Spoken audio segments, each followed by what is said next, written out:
Welcome to the Flixters, the place where two movie geeks bring you all the movie reviews and news you can ever want in your lifetime.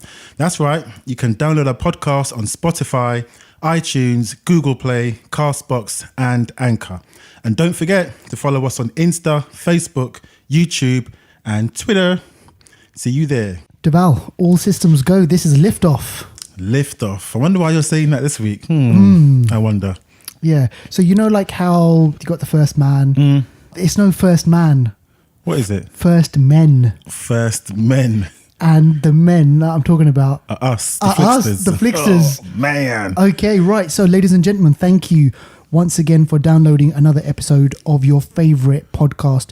We are the Flixters and we're here to bring you film news, film reviews, hidden gems, anniversary corner, all the usual banter.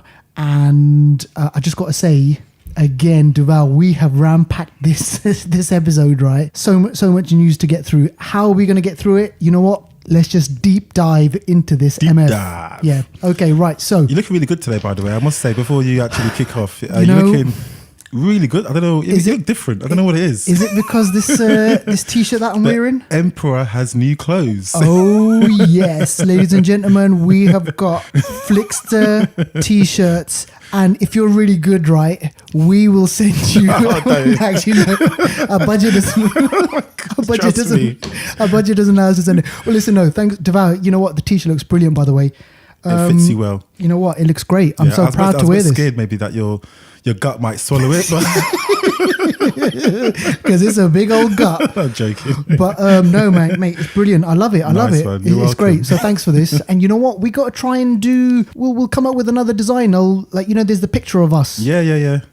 I think that'll be a really good one to do as well. Scare people on the street if they see it as well. But big shout out to getting this done. Thanks for that. I'm going to wear this with pride. You will. Okay. So what are we doing? How are we starting this off? Oh, mails and shout outs. Yes, we've got a few shout outs. We've got a few funny ones actually. But yeah, so every week, you know what? I mean, it's a serious thing. People show support. We have to shout them out and show our support to them as well. So first of all, Queen Poet, aka Marcia. Yeah. Someone that we used to work with, really lovely lady, a real, queen poet. I mean, look at her name. She's a queen poet. Spoken word. Oh. She knows it all. She does it. She follows it. She broadcasts it on her Instagram. So, she's always been liking us from day one. Yeah. She appreciates, the arts, I guess if you could say. Yeah. And Queen Poet. Go and check her out, guys. I was just about to say, go check her out. So Queen Poet. And you know what I love about Marcia's work is... She posts these amazing kind of like background and she imposes the words onto that. They're just so powerful. Yeah, they are. So real good captions, isn't it? Exactly. So brilliant. Yeah. So thanks for that, Marcia. No probs. And then we have Kike Chavez. Hola. Yes, Kike Chavez. So thank you for your comments. Every week we post, what movies we've reviewed or what we got coming up and so on. And a few comments came out from Kike just showing, the support for what we do and the appreciation for the movies that we review. They're not always mainstream movies, and I think Kike appreciated that. Exactly. So Kike, gracias. Scott as well. Scott's someone I used to work with actually. Scott, aka Cable. But he's a British version of Cable, so maybe you call him Wire. I don't know. if he hears this and he sees him in the street, I'm finished. He's not one to be messed with. So Scott, thank you very much for your support. Thanks, I know you love the Marvel, you love all the action films. So thanks for your comments online. Emmanuel again. Do you know what? Emmanuel, he's been Emmanuel follows and downloads our podcast every week, listens to it on his way to work. Wicked. He messaged me about Sliver. Because we reviewed Sliver last week as an anniversary corner. He messaged me and said, I remember Sliver. And he told me what it was all about. Yeah. Someone spying and voyeur and stuff like that. I said, you got a really good memory. I mean, how was it that you know it so well after all this time? Because I think that was 25 years, I think. And I said, so have you got that sort of setup in your house? Or is that something that you prescribe to? Yeah. He said, no, but I don't believe him. So Emmanuel, you dirty dog. You dirty dog. And then we have Born Venturer Nangi. So thank you very, very, very much. Many more thanks than the more. for your support. Thank you so much. Yes. You know what? You can't get any more than the more. Exactly. So just keep supporting us. Yes. Keep sending us those brilliant messages, and we love reading them out. Yeah. And we love like kind of talking about our, followers. Yeah. It sounds weird to say supporters, followers. Like, you know what? You're out there. So brilliant. Thanks for that. Appreciate it. And then we have Kim, Soul Strength. Kim's from Seattle, USA. Yeah. Sleepless. She is not. She is up working hard on her Instagram. Kim's Soul Strength. You can see her transformation. Yep. She's gotten really fit. She's gotten really, pumped up, and you can really see she's one of those people that really inspire people to work out and keep fit. And she showed us some love, and I showed her some love back. All the way from the UK to Seattle. Yeah, keep showing it. Kim, thank you very much for your shout out. And last but by no means least, we have Lauren. I'm just saying it that way. It probably isn't said that way. It's just probably just Lauren. Right? Exactly. Yeah. But she shouted us out for reviewing Mandy a few weeks ago. Yeah. And she mentioned it again this week. Yeah. Mandy came out in the UK cinemas this week. So it's quite recent for us, but she's obviously into it, and she really loved Mandy. Yeah. She said she felt in a Mandy mood, a Nicolas Cage mood, because in the film there's a scene where Nicolas Cage has got all blood on his face and he's going crazy. And one morning she felt in that mood, and she shouted us out and told us. And there's a kind of like a picture of Nicolas Cage. Yeah. It's just dread, isn't it? It's just like red, crazy. But the more, I still haven't seen the film, but the more stuff is spoken about this film, the more I'm just like, oh man, I can't wait to watch it. You gotta see it, definitely. For sure. All Those right. are the shout outs. Thanks, guys. Thank you so much, ladies and gentlemen. So now let's move on to movie news. And we've got a lot today, man. Right, let's see if we can kind of rattle through these. Now, you're going to tell us about Miller. Yeah. Tell us about Mila Jovovich. No, it's Jovovich. Yes, Jovovich. Who you'll remember, and I'll remember. Her stand-up performance was Fifth Element. I knew you were going to say that. Yeah. Fifth. That was her breakout. Sort of world. She's a model. And she literally just slipped into the acting world. And she's done so well. That was with Bruce Willis, Chris Tucker, Gary Oldman. Yes. All the classics, So Luc Besson. And Luc Besson, exactly. And also she did the Resident Evil franchise, which we're on how many movies over 7 how many now years? Something? 15 years or something like that. Yeah. So crazy. But now she's about to enter the Monster Hunter world. Okay. Monster Hunter is a computer game adaptation, right? Where she hunts monsters. Okay, yeah. So you can see the transition from Resident Evil hunting zombies to hunting monsters. And she's taken a photo when she's been on set, and she's got her face has got a bit of scarring or whatever, and it just shows that she's going to be in the thick of it, hunting down and kicking monster ass. So and she'll look good doing it, as she usually does. So she's carved out a really good career for herself. She's done other films as well that I've seen. But she's good. In all honesty, I don't know her. The only films that I know her from are Resident Evil and Fifth Element. Oh, there's another film that she's been in. I can't remember the name of the film, where she has this like a condition where she cannot tell people's faces. Their faces go blurry. I can't remember what the film's called, but it's a real good suspense / not sci-fi, but one of those films that are a lot of mystery. Okay. And because she can't tell people's faces, things start to happen and people start to take advantage of that, and she's got to try and I think basically there's a killer out to get her. Oh. And she has to try and evade that killer, and so it's quite an interesting film. Wow, I will get the name of it. It's a bit of a hidden gem actually. Okay. So maybe next week I can review it for you. Yeah, talk about that. Yeah. All right. Now, this show wouldn't be a show without us bringing in some Avengers news. So tell us about this one. Yeah, so Mark Ruffalo, a.k.a. Bruce Banner, a.k.a. Incredible Hulk, a.k.a. Big Mouth. Yeah. Yeah, so he leaked on the Jimmy Fallon show. We did sort of mention this, I think, last week, but he did leak on the Jimmy Fallon show that the Avengers 4 title was going to be called The Last Avenger. He said it in the show, and then he begged the show afterwards to edit it out of the... when they air it, yeah. So, I don't know what, I watched the clip, and I think it's bullshit. Right, okay. Because he's smiling, he's smirking. It's like it was too easy. It's too tongue in cheek, isn't it? Yeah, It's just it was like too easy. it was like, oh hey, and what about this, and what about that? It's too easy. So I think that's bullshit. I think he's trying to throw us off, because I think it may be called Avengers Annihilation, because I think that's what people have started to say over the past couple of weeks, and I think Marvel have thought, oh shit, they figured it out. Let's throw them a bone to try and get them off our track. Sure. So I think it is Avengers Annihilation, Okay. and that does have two A's in it. like in the picture. Yeah. Avengers Annihilation from the comics, from when Avengers had to fight, enemies from another dimension type thing. And which is what they'll bloody be doing. Exactly. So it could be that. Okay. And keeping it with the Avengers now, I was doing a bit of digging around and I was kind of like reading up online, and there's so much stuff on this. Like everywhere you go now, there's just like rumors, there's kind of theories. But one of the theories that's been kind of bandied about is, will Avengers 4 be set 5 years after Avengers 3? What? 5 years? And what is the significance of the 5 years? And this may tie into the whole kind of, the Ant-Man and the Wasp, the time vortex. And his daughter being a bit older. Yeah. Could be, Yeah. I think it's not could be, it is. But I don't think the whole film will be set that time ahead. Sure. But I think a portion of the film will definitely, because they've cast an older, I can't remember Ant-Man's daughter's name, an older actress, actress for her. There's set photos of Iron Man or Tony Stark having grayer hair, and all that sort of thing. So I think there will be a portion. Time travel is going to be massive in this film. Exactly. So yeah. So that's part of it. And right, what do we know about kind of like filming? Has it wrapped up, or is Avengers it still going 4 on? has officially wrapped. So the Russo brothers posted it's a wrap on their social media page. So that's like that.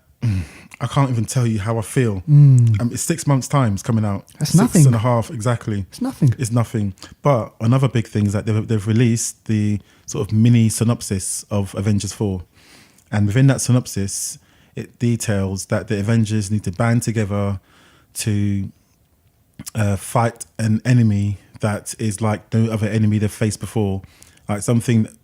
Basically, it's saying that It could be. So we're all thinking about Thanos. Exactly. Thanos is not going to be the only enemy, or maybe even the main enemy within this film. Oh. Exactly. Shit. Exactly. So who could be bigger than?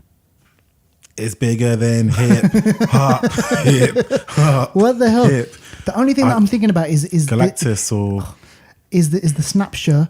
It messed up Thanos, because remember at the end he was kind of he was limping. Yeah. He didn't have the gauntlet, or it was broken. He had it, but it was kind of charred or something. Damaged. So maybe he's thinking, now I can just rest in peace, and then before you know it, so someone else is going to be death. Nah. I just don't know. Yeah. But whoever it is, they have to be tough enough to, fight Captain Marvel, Iron Man, Thor, with Stormbreaker, and it's going to be crazy. Madness. Or maybe it's a collection of all the previous bosses. They get brought back to life, mate. I don't know. Oh God. Right. Okay. So if you were the author of a fantasy book which delved into battles, White Walkers, big ice walls, lots of winter, imagine if you created this big kind of world, what would be the next thing that you would move on to? And if your name is George R.R. Martin, I would move on to the prequel of that world. Oh, yes, I would go back into time and retell stories that happened before my previous works. You know what? That's a good shout out. But you know what?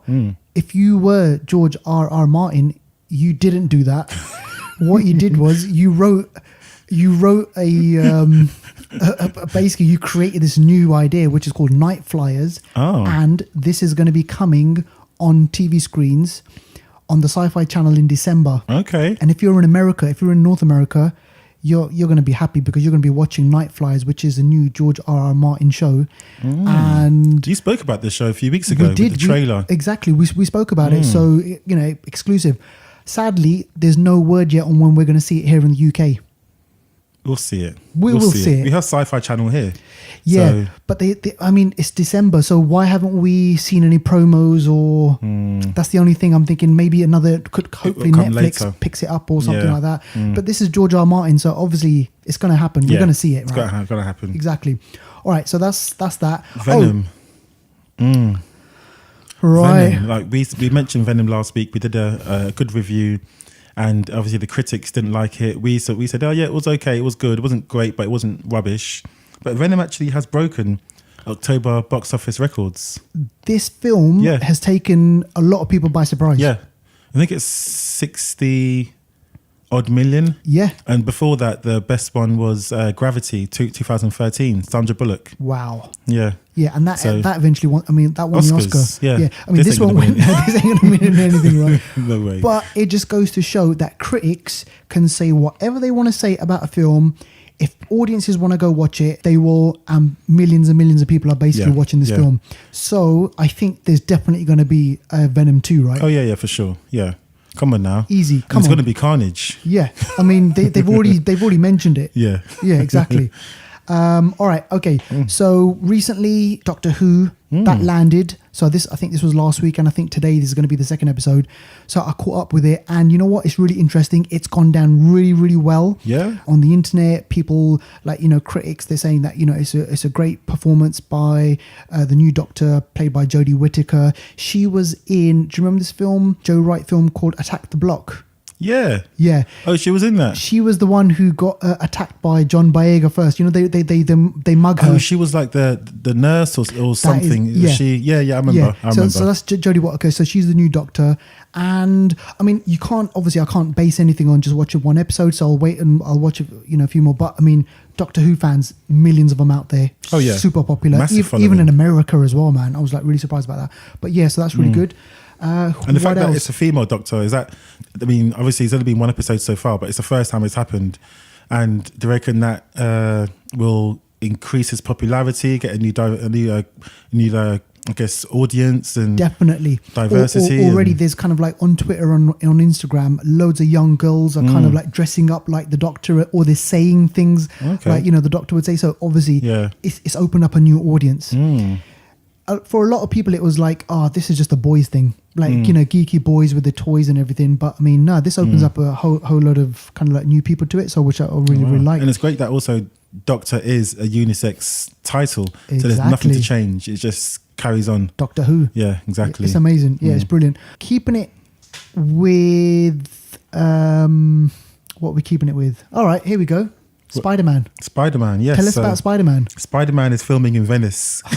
It's just like, Spider-Man is far from home, and they intentionally called it that because of what's happening, I guess, after Avengers 4.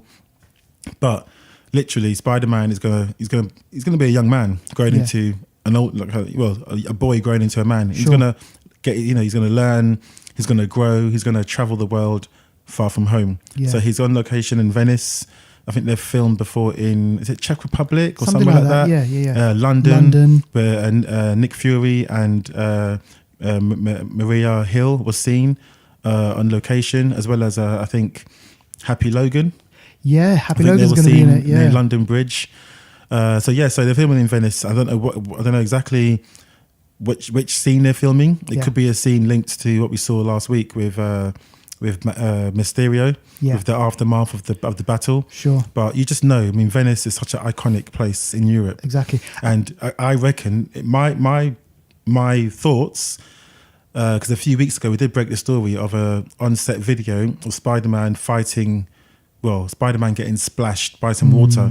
So let's think of a city in Europe that's, dominantly water, Yeah. and people ride around on boats, Yeah. aka gondolas. Yeah. Which hero could do well in the city of water? Exactly. Venice. Hydro Man. Yeah. So I reckon Hydro Man may be in Venice. Sure, totally. And I think one of the picture was where Spider-Man was on a boat, Nick Fury is driving the boat, and they're just kind of looking really serious. So his mask is off, I think. Okay.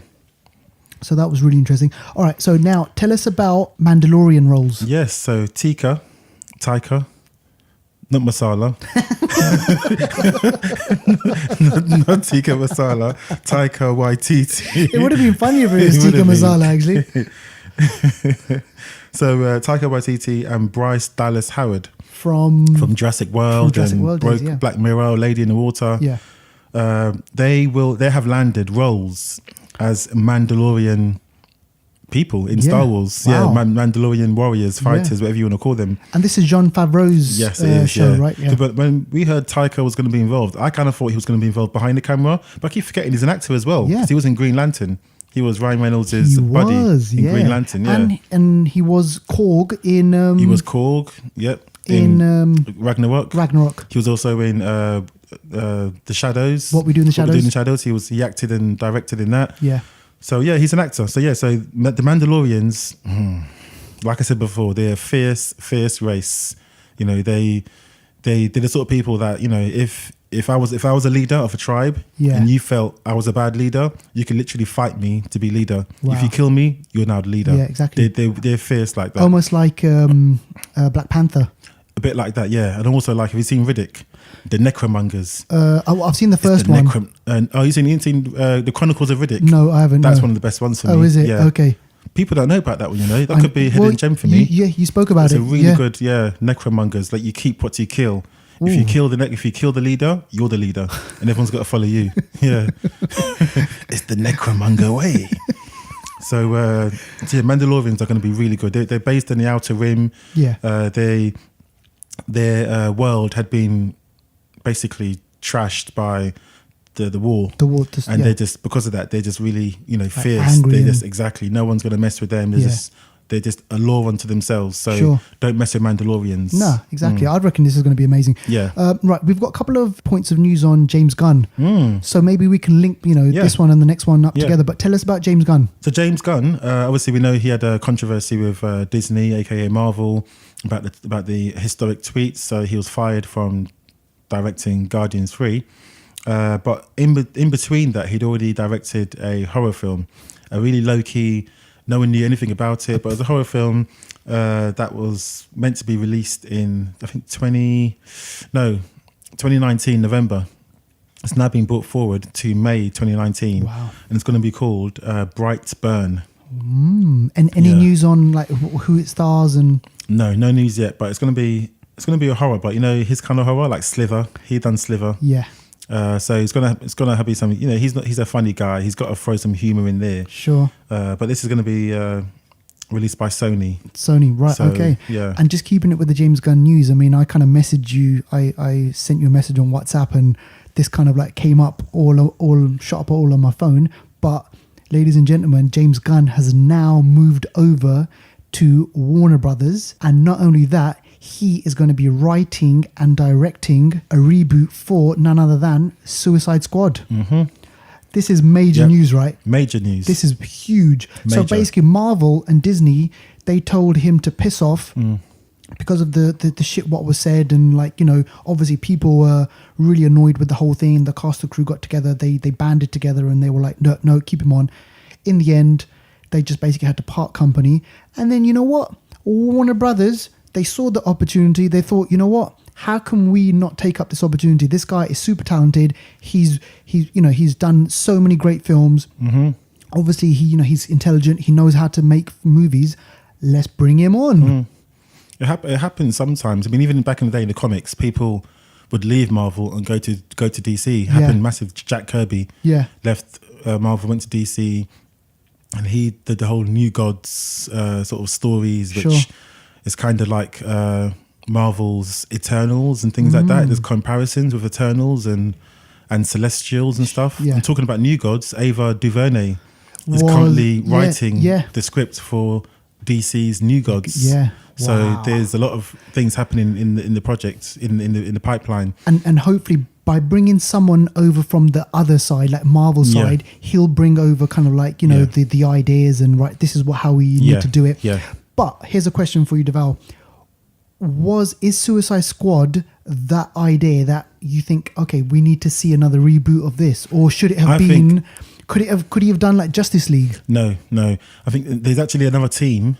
The name escapes me. There's another DC team that he said years ago, if he was to do a DC film, he'd want to do, because he likes to do obscure teams, teams that are not massive in the the rankings, teams that he can mold and sort of release to the world in his image. Like Guardians, before that, no one knew them. No. Exactly. But now everyone knows them because he's molded them. But Justice League are like, it's too much. Yeah. Too mainstream type of thing. Like, Even Suicide Squad 2, the script was already written. Right. But the script that was written was too similar to Gotham City Sirens.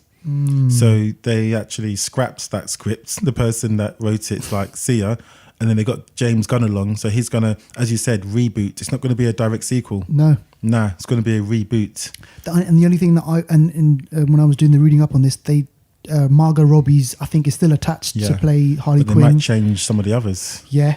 But Will Smith, and I think out of that bunch, that motley crew, those two are the biggest stars, right? Yeah, pretty much. Yeah. Well, and then you got what's her name? The boss lady. I can't remember her name now. Oh, Amanda Waller. Amanda Waller. I love her. Yeah. She's in A How to Get Away with Murder. Yeah. Viola Davis. That's it. Wicked. Yeah. For me, apart from Margot Robbie, she was the next best. Because she was tough. Wicked. Yeah. No bullshit. No that nonsense. Scene when they were in the office and she shot her own people and said, they ain't cleared for this. I was like, what? Dark. That was gangster.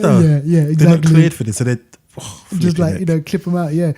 All right. Okay. So, ladies and gentlemen, that was big news for you. You heard it here on the Flixters. You heard it. All right. Okay. So tell us about Vin Diesel. Vincent Diesel. So, Bloodshot. We mentioned a few weeks ago, Vin Diesel he was signed to play Bloodshot. He was a Valiant Comics property. Bloodshot. This guy is lethal, man. Bloodshot is not a joke. Put it that way. Bloodshot is he's like a soldier or mercenary. He has regeneration. I guess powers. Yeah. He basically was injected with these sort of nano stuff. Yeah. Yeah. Nano stuff. Yeah. Nanotech. And that gave him the powers of regeneration. He's extra strong. He's basically like your world's worst soldier. Yeah. And he goes around with 2 guns. He's got a bare chest. He's got like a red dot on his chest. So he looks a bit like, do you know what? He kind of reminds me of the guy from that computer game, God of War. God of War. Yeah. I can't remember the character's name. I can't remember, but yeah. But he's like the sort of Greek, Greek god sort of thing. Totally, yeah. But yeah, he's crazy, and he basically he I guess the story is probably going to follow around him being a soldier, maybe being injured in war. Okay, you're going to die. There's only one thing we can do to save your life. We can inject you with this really experimental drug, nanotech. I don't know why I'm out of breath, but I was just about to say. Okay, do you want to do it? And he's like, okay. So he does it. He gets injected, nanotech. Then they're trying to make him. They try and send him out in the world to do bad stuff. Doesn't want to do it. Yeah. They're probably going to try and take him back. They own him. Yeah. You belong to us. Exactly. He goes to protect his family. Someone in his family gets killed, and then he just goes, Berserk, crazy. Yeah. That's what could happen. I don't know. It sounds like, you could say it sounds a bit like Punisher in there, a bit of Wolverine, a bit of Spawn Captain, as well. a bit of Captain America as well. Yeah, so that's basically coming out 2020. Okay. That's been the release date's going to be 2020 for that one. So looking good. And also DC have unveiled their 12-month plan. Okay. Yeah, so DC, I'm talking DC TV, DC on DC Universe. Sure. So Teen Titan, I shouldn't say Teen, Titans. Titans, yeah. It was released in the US on the 12th of October. Yeah.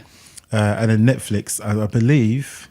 22nd, isn't it? No, it's usually, because what happened with Black Lightning, that was released a week later, right? Episode. So I'm thinking it may be released a week later. So I'm hoping it's released the day after. I'm hoping, but I don't know. But yeah, so it should be a week later.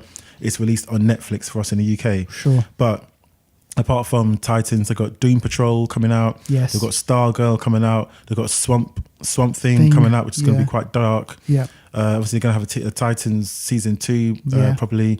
But they've got all these properties, They can expand this. Do you know that? They can really, really go big on this. Yeah, they are. That's why the platform is prime. It's prime for all these releases. And all these shows I just mentioned can have cross-fertilization. So in Doom Patrol, you're going to have Cyborg in there. Yep. Cyborg also is going to come to into Titans. And in Doom Patrol, they've already kind of got the voice of, what's his name? Oh, who played the Superman? Superman? What? Your mate Superman? No, not Henry Cavill, but the one from, You know, back in the day, The Adventures of Superman and Lois Clark. Oh, Dean Cain. Dean Cain. Oh, is he? I think he's going to play the voice of one of the characters in Doom Patrol, but also Brendan Fraser. Oh, yes, he's been cast as some sort of baddie or something, isn't it? Yeah, I think he's going to be. He's doing the voice of one of the characters. No, it's live action. It's all live. I think so, but I think. Oh, I see, because it's going to be in costume. Yeah, I get it. Yeah, okay, sorry. yeah. Yeah, okay, yeah. I think it's one of them ones. All right, okay. So then moving on. Now, Deval, do you remember that World War zombie film? World War zombie film. No. No. Do you remember the one with Brad Pitt in it? World War Z. That was it. That came out a while ago, yeah? Came out a while ago. Well, you know what?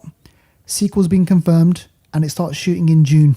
But they keep saying that and it never happens. Listen, my little birdies out in LA, yeah, they came to me and they said, listen, look, we've got it from a reliable source that this is going to start in June.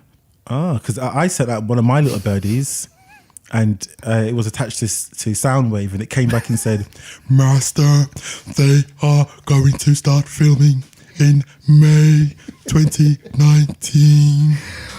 Listen, Soundwave, forget about it. Yeah. Listen, honestly, look, June is starting. Okay. And you know what, right? They need a couple of actors to play a couple of zombies. Do they? Yeah. I play zombie every Monday morning on the way to work. I know. You're playing zombie right now. No. But apparently Brad Pitt and David Fincher, they're both set to kind of like... Fincher, yeah? Fincher as well. He's going to be directing. He didn't do the last one, did he? I think he did, or he produced it or something. So they're on board. And I'm just thinking to myself, right, you know... Even the first one had major problems, you know I that? was just about to say... They reshot the last third. Massive of the problems. Because in the end of the one that they really did shoot, he dies. Yeah. It was just too bleak. Yeah.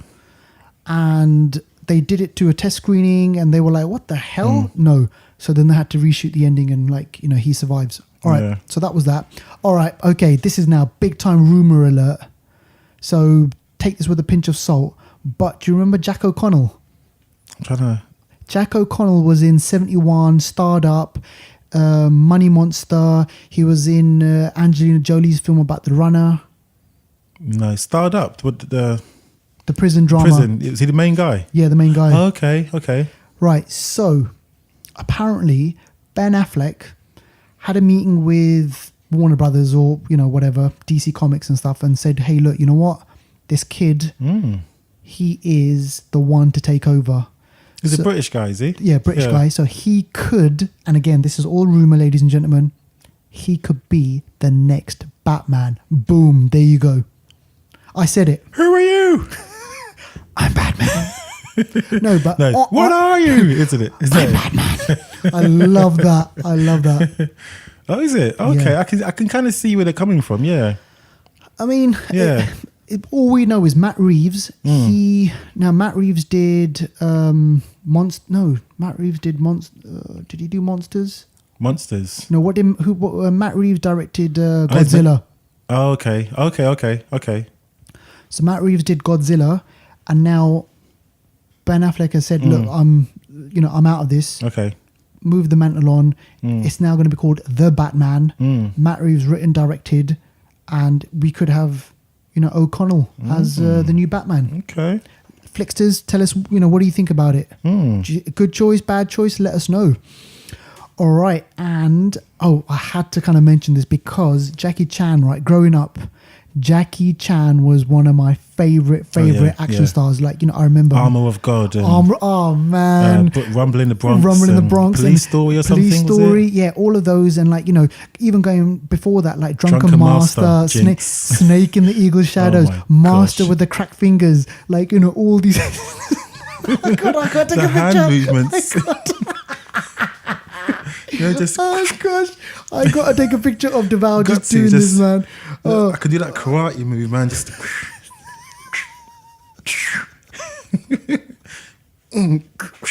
Get your eye out. Be like, That's it, yeah. Oh shit. Right, okay, enough now. So basically, Jackie Chan is one of my favorites. Oh, and also, I'm not sure if I ever mentioned this. I told you I bumped into Jackie Chan at the airport. I swear to God. Oh yeah, you did actually. I did. Yes. I still got to try and find remember this. you left your job. I was like, you just left it. I was like, fuck this. You left people at the till. and I went over to hunt out Jackie Chan. I'm surprised he didn't just like backhand you and just roundhouse kick you. Taking my eyeball out. You know? But check this out. So Jackie Chan is going to voice a character for a new animated film called Once Upon a Zodiac. Once Upon a Zodiac. Okay. Once Upon a Zodiac. Okay. And also, alongside that, he's going to be making a new film with your man, John Cena.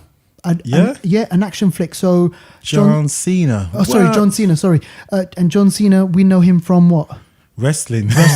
Yeah. And the recent film, Blockers. And what else has he been in? He's been in other films, like The Marine. He done that. The sort of army type film. But Blockers is really good, you know. You told me about it. I must say, I saw Blockers, and I was actually quite surprised. I've never seen John Cena act, apart from wrestling. Yeah. But in Blockers, you wouldn't know he wasn't well, he's an actor, you know what I mean? Yeah. But he's it's a beefcake. You couldn't tell him apart, basically. He acted as well as the rest of them. Sure. He just fit right in. He was good. So Jackie Chan, one of my all-time favorite action stars, is going to be teaming up with kind of like, modern day kind of like, personality. So it should be fun, should be different. So that's going to be good. And what else have we got? Yeah. So what's this? All right. Okay. Let me ask you this question. So Deval. Yeah. If you were getting paid 15 million, what is the first thing that you would buy? First thing I would buy if I was getting paid 15 million. Yeah, a nice paycheck, 15 mil. Okay, if you were getting $15 million. Yeah, okay. What I would do, I would go to the shop and buy about 10 tubs of Haagen-Dazs on full price. Full price. I don't usually buy Haagen-Dazs full price. No. I would buy it full price. Okay, that's interesting. And feel no way. Yeah, brilliant. Okay, anything else that you'd buy? No. No? All right, okay. Well, let me just tell you, our favourite Avenger, one of our favourite Avengers, Scarlett Johansson, has just been given a $15 million paycheck for the new Black Widow film. Now, you're probably thinking, why is it so high? Because she's a bankable, product. Yeah, but it's her film. Yeah, and you also might be thinking, well, hang on a second, why did Robert Downey Jr. only get $500,000 for Iron Man? But then he wasn't the bankable product he was. It was a risk then. Yeah. But now she's worked, she's paid her dues, she's done lots of films. Yeah. So I think she earned, she deserves that. I think she should get more than that. Exactly. This whole thing, right, is blowing up on Twitter at the moment. So basically, Scarlett Johansson is going to get paid $15 million for Black Widow. And people are like, well, hang on, why is she going to be getting this amount of money just for kind of like her solo film with Robert Downey Jr., blah, blah, blah. But it's a different time. It's different time. That was the first film. He was going through he finished his rehab, he came out of prison. He wasn't the product he is today. Exactly. But whereas when she's doing this first one, she's done Iron Man 2, she's done Avengers, she's done Cap, she's done everything. So she's got the track record. Exactly. She's a big star. And also, a lot of people are kind of like forgetting the thing here. 15 million, this isn't just for that one film. This is going to be for like a trilogy. Okay. So this is going to be kind of like going to be for... She's getting 15 million for one film before. No. I think for the moment it's going to be like this for this one film, but in the whole scheme of things, it's going to be for a larger kind of like a whole thing. But it's worth it. They're going to make money from her film. Exactly. Trust me. So and on that, Brie Larson, a bit of news if you're into this sort of stuff. Apparently, Brie Larson has signed a 7-film deal with Marvel. A 7-film. So she is contracted to play or be in 7 Marvel films. Make of that what you will. Okay, so Captain Marvel first one, Avengers 4 second. Yes. And then Captain Marvel 2 third. Another Avengers teaming 4, up with. And then she's going to team up with someone else. She'll go to space and team up with Thor or something. Guardians. Could she? Guardians? Yeah. Wow. Or the new Guardians, because they just launched the new Guardians. The new Guardians? Comic. Oh, okay. So could that mean 7 film? Yeah. It could be, some of them can be small parts. Yeah. It could be small, good, though. but yeah, That's good. Could be small, but all right, okay, and all right. So, and finally, talking about Marvel, Ryan Coogler is back on board to direct Black Panther sequel. He's going to write. He's going to direct it. We know that Jackson Boseman is going to obviously come back and play the titular role. But it's great news. Great news. I can't wait. I mean, I think this took a while because he had to sign his contract and he's got to get his do-re-mi right, you know? Yeah. He's got to get that money right. The first one was a phenomenon. So he needs to get his dough right for this film.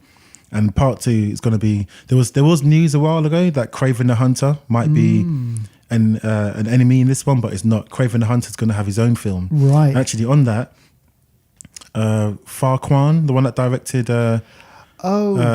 Training Day and stuff. Antoine? Antoine, yeah. So they're eyeing him to direct Kraven the Hunter. Good shout. That should be good. But you know what? On Black Panther 2, somebody asked me a question.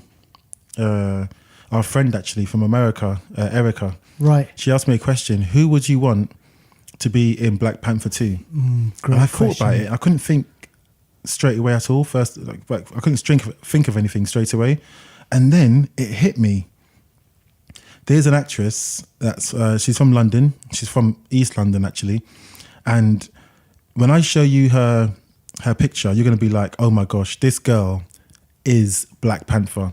She was in. You've heard of Chewing Gum? Yes. She's been in Chewing Gum. She's I've been heard in of it. Black I haven't Mirror. seen it. You know Black Mirror, the episode where they were like in the Star Trek.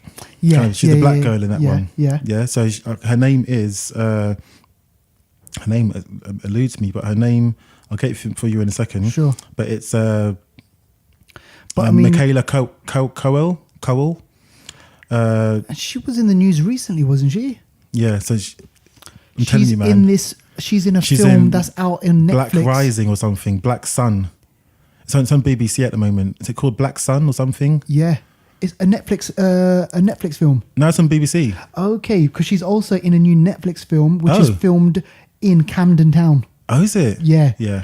Oh my God! Totally. The petition's going out. She should be in Black Panther 2. Right, let's start it right now. Yeah. Let's do it. She's ready for that. Yeah. So easy. Ryan Coogler, I know you're listening. Yeah. Michaela, I'm not your agent, but if this lands, I want my 0.75%. Exactly. Yeah. So you work out the Cha-ching. maths. Yeah. You know. All right. So what else have we got? Okay, look, we've got to just end this now because otherwise we could just talk about film news forever. But this Good long one today, isn't it? I know. I'm really right. Okay, we might have to cut some of this out. You know that It's all news. I know. But look, just today. So I was reading up, and I just got to kind of come out and say this. There's going to be no more Iron Fist on Netflix. No more Iron Fist. Well, Iron Hand, Iron Foot, Iron Elbow, Iron. Listen, Iron Maiden. I mean, what other irons can be?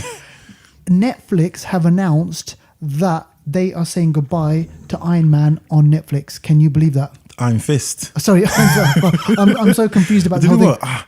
I did like season 2. It was better than season 1. And I liked it actually more because of Colin Wing. So if they're going to scrap Iron Fist, then I don't want to lose Colin Wing. I mean, Iron Fist is a good character, but I didn't really feel him that much, to be honest. Yeah. But I'm a bit gutted because Colin Wing, if you haven't seen it, guys, season 2, Colin Wing, she steps up and she things happen in that made me want to see her again. Yeah. Even Iron Fist himself, Yeah. he started to do things. I was like, shit, he can do that. So I was kind of excited. So for them to be scrapping it, but maybe he'll show up in the other shows, in Luke Cage, in Defenders Daredevil or Daredevil like But here is the kind of official line. Everyone at Marvel Television and Netflix is proud of the series and grateful for all the hard work from our incredible cast, crew and showrunners. We're thankful to the fans. And boom. And that's it. That is it. Jokers. That's it. So no more Finn. What was his name again? Danny Rand. Yeah, no more Danny Rand. Finn's his real name. Yeah, yeah. So no more Danny Rand. Yeah. You know who I'm going to miss though? I'm going to miss his brother. His brother? What's his brother's name? The enemy, his enemy? No. Oh. Who, Danny Rand's brother? Oh, Meacham. He's just so funny, man. This guy, Meacham. yeah. It was funny in the end. I know, yeah. Right, okay, so that is your lot. That's your lot. That's your news, guys. That's chunky news. You got a lot to unpack there. So you go ahead and you find now anyway. So, exactly. Yeah. I mean, for me, it feels like we could just end the show now. But no, we are professional here, ladies and gentlemen. So we are going to carry on. All right. Professional, like Golgo 13. Right. Okay. So box office top 10, and what are we doing? What are we looking at? Right. Okay. Yeah. Had to go into the second page because this film news was just so big. Right. Okay. So sitting in at number 10 is The Wife. Wifey, yeah. Yeah, this has got the high septum in it, and right. and Nova Prime. Going close. Exactly. It's done like under $1 million, so I think it's going to be out. It's going to be out. It's a quality film. Yeah. It's just not a blockbuster, but it's a quality film. Sure. About a lady who's just as good as her husband, but she's deemed as the wife rather than seen for the skills that she has as a writer, I believe. So worth a watch, guys. Sure. Okay. Sitting in at number 9 is The Nun. Yep, The Nun done all right. It's done 11 million altogether. Probably be out next week, but 11 million in the UK translates to probably in America maybe 10 times as much. Who knows? Exactly. Yeah. Crazy Rich Asians at number 8. Again, it's done well. It's done good for what it is, and for people are probably thinking, oh my God, am I going to relate to a film which has got an all Asian star cast? But you know what? It's breaking down barriers. It's doing really well. So go out and check it out. Also saw Gemma Chan herself in London. I did. Your friend Gemma. That's my friend Gemma. Yeah, she was there filming. She couldn't talk because she was busy. Yeah. I waved at her. She blanked me, but obviously she was in character. She was in character. Yeah, just walking down the street. I think she was filming humans, but I don't know. But yeah, she looks good. All right, cool. And number 7, now this is interesting. This is Event Cinema. This is Ada at the Met Opera. Yes, I think the cinema sometimes have these theatre and musical performances in the cinema. So, yeah, I'm sure it's good. I'm sure it'll be good. What's the talent? Yeah, of course. All right, sitting in at number 6 is A Simple Favor. You and I, we've both seen this. Again, it's like a kind of like a mix of all different genres, different storylines, but it works. Yeah. There's some like really funny bits in there. It's interesting. It goes to a dark place and then it kind of loses itself right in the last minute. But then I think overall, it's got enough there for people to watch. Yeah, exactly. All right. Okay. Number 5. Now, again, we've both seen this. I think I had a better time watching this film than you did. Yeah. I just thought they were... Kevin Hart, just his face is just so funny, man. And it's interesting. So this is Night School. One of the things that I did want to mention is the fact that it talks about a subject matter which is quite like... It's not mainstream. Like in the film, he's got kind of like a learning disability. Oh, yeah. Exactly, yeah. And it wasn't really...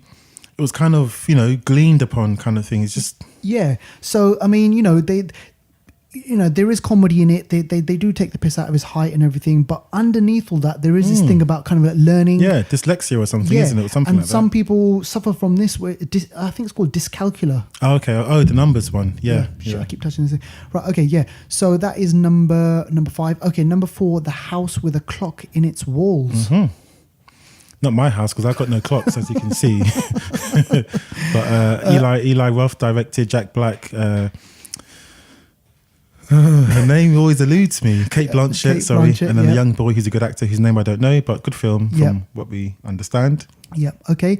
All right. So sitting in at number 3 is A Star Is Born, and which you've seen, which I've seen, and we're going to speak about this afterwards. Yep. So Bradley Cooper, Lady Gaga, great rave reviews at the moment. Yeah, he directed as well, didn't he? His film directorial debut. Yeah, so we'll speak about that afterwards. All right, number 2 is Johnny English Strikes Again. He keeps striking, this guy, Mr. Bean, I know. I haven't seen it. This guy's been going for years, and he looks the same. What's that about? CGI? All right, okay. The number 1 film this week is Venom. We are Venom. And we reviewed this last week. So, ladies and gentlemen, go out and download episode number 20 to listen what we thought about Venom. We do go into a lot of detail about Venom. So, take your time with that one. Savor it, enjoy it, and tell us what you think of the film. Yep. If you haven't seen it, go out and watch it. All right. So, Duvaldo, what have we got coming out on Blu-ray? On Blu-ray, DVD and digital download this week. Yes. We have Hurricane Heist, which is it's actually a Sky production. It was released a few months ago in the cinema and on Sky TV here in the UK. It's about it's hurricanes. Oh right. Yeah, hurricanes. Jesse's in it from Breaking Bad. Oh right. Yeah, Jesse's in it. So the film in the cinema, it sort of blew through the cinema.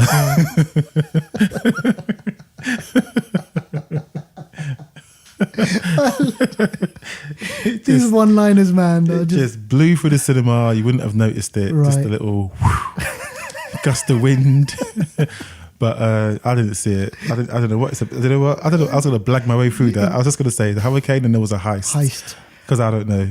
Folks, if you got a review of this, let us know what it is, because as you can tell, it came and it went. Yeah. Which is like, all right. Next one, Day of the Dead Bloodline. So this is like an adaptation of a George A. Romero sort of film. Yeah. And it's basically zombies. It's just another zombie film. Right. Do you know what? There was a study about film, like, if you pitch your idea to a film company or production company or distribution or whatever it is, there's a 20% greater chance of getting funding if your film includes zombies. Right. Not to say it's guaranteed, but there's more of a chance if it includes zombies. Okay. That's a crazy stat. It's the idea, the theme, so enduring. Yeah. Zombies will never go. What is it about zombies that we like? That we are, it's the fear. The undead, it's crazy. But yeah, another zombie film. Every year there'll be zombie films. There will be. Low budget, big budget. Yeah. And we mentioned in our film news, Brad Pitt is going to come back and do World War Z too. So, all right, so that's interesting. And what else? Samson and Delilah. So biblical story. Yeah. Billy Zane's in this one, I think. Yeah. From Titanic and other films. And he played a comic book character as well, Billy Zane. Oh, what was he again? What was he? Not Dark. The Phantom. The Phantom. That's it. Yeah. The Phantom. I don't think I saw it, to be honest, but I only remember him as the guy from Titanic, the bastard. Yeah, he's a wanker. Yeah. He's a wanker in that. He's done well in that role. Yeah. And then 12 Monkeys. Right, 12 Monkeys is out. This is gangster like film. This I is still don't fully get it. This is back in '93. I think this was released. This is a Terry Gilliam movie starring Bruce Willis, Brad Pitt, Madeline Stowe. So it's a time travel. It's kind of like an end of world story. Bruce Willis has to go back in time to prevent a virus spreading, which is going to be the downfall of the human race. And if that doesn't, capture your imagination, bloody hell, I don't know what will.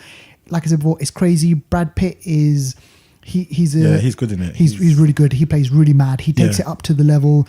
Bruce Willis goes to like some sort of a mental asylum, yeah? Or exactly. Something? Yeah, he goes to mental asylum and he sees Brad Pitt, and it because it's a time travel movie as well. It kind of it jumps from the past, like present, future, and all these sorts of things.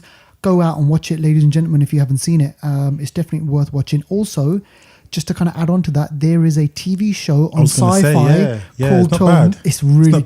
Bad, I've seen the first 2 seasons and I love it. It's really good, and I love time travel. All right, so what have we got on streaming and on trailers? Okay, so first one's a trailer. It's called Suspiria.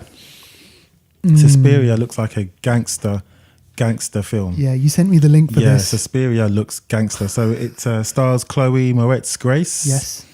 It's also got Dakota Fanning. Unless I've got it wrong. But basically it looks like Black Swan. Yeah. Mixed with Hereditary, mixed with any other weird film that you can imagine. Yeah. It looks crazy. And the thing is, right, there was a film called Suspiria made in the 70s, I think. Oh, was there? Yeah. What, similar type? Because these are like dancers. They're like ballerinas. They'll go to some sort of ballerina training school, and like crazy shit is just happening while they're there. It's mad. Yeah, there was a... yeah, you're right. That's basically what it is from the other one. It was directed by Dario Argento. Oh. Yeah, and he's like kind of like really, really famous for like, in the horror genre and everything. But it's very, very, very, very similar setup where, you got like a dancer. She travels to Germany to attend a ballet school. Yeah. And then things start to basically just turn, from bad to worse. It's mad, but the imagery and the music just look crazy. It's literally, like I said, it's like Black Swan meets Hereditary meets like Insidious. It just looks really, really like creepy and just weird. Yeah. Like the movements, and Tilda Swinton is in it as well. Anything she's in, she just ramps up the weird level. Exactly. So that's something to look forward to. All right. Yeah. Another thing that's coming out is The Man in the High Castle. That's one of your shows you like, isn't it? I know you've always been talking about this show from day one. And you know who else? Emma. Oh, does she like it as well? I remember we would talk about this show all the time. So Emma, season 3 of The Man in the High Castle is out.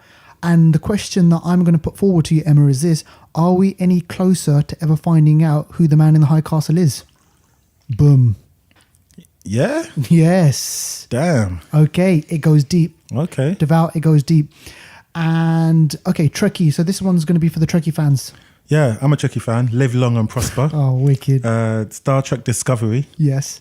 Season 2, the trailer is out. And John Burnham is the lead character. John Burnham is not a male, it's a female. And now, so she's it's just because remember she was number 2, wasn't she?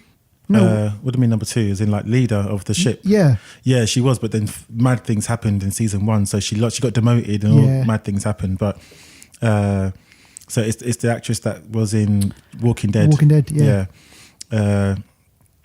So it's got our friend from Crouching Tiger in it, Michelle Yeoh. Yeah, it's got her in it, and season 2 looks like it's going to be another good season. I like season 1; it was very up and down, crazy, and this season looks like it's going to be no different. They go to, in season 1, different dimensions, parallel universes, the science as well. It's Klingons. Really, all kinds of crazy shit. Yeah. So season 2, it's going to start in January. Okay. It's going to be on Netflix. It'll be on Netflix, yeah. Now, you've spoken about this next film. I think you spoke about it last week. Bloody Pussy. Yeah, we exactly. did. Yeah, we no did. one wants bloody pussy. No one wants bloody pussy. And the trailer for this has dropped. And we're talking about Pet Sematary. Yeah. And the thing is, right, I love this because one of the taglines is things that are dead should stay dead. Yeah. And that just says it all, right? Yeah. You don't want to bring it back.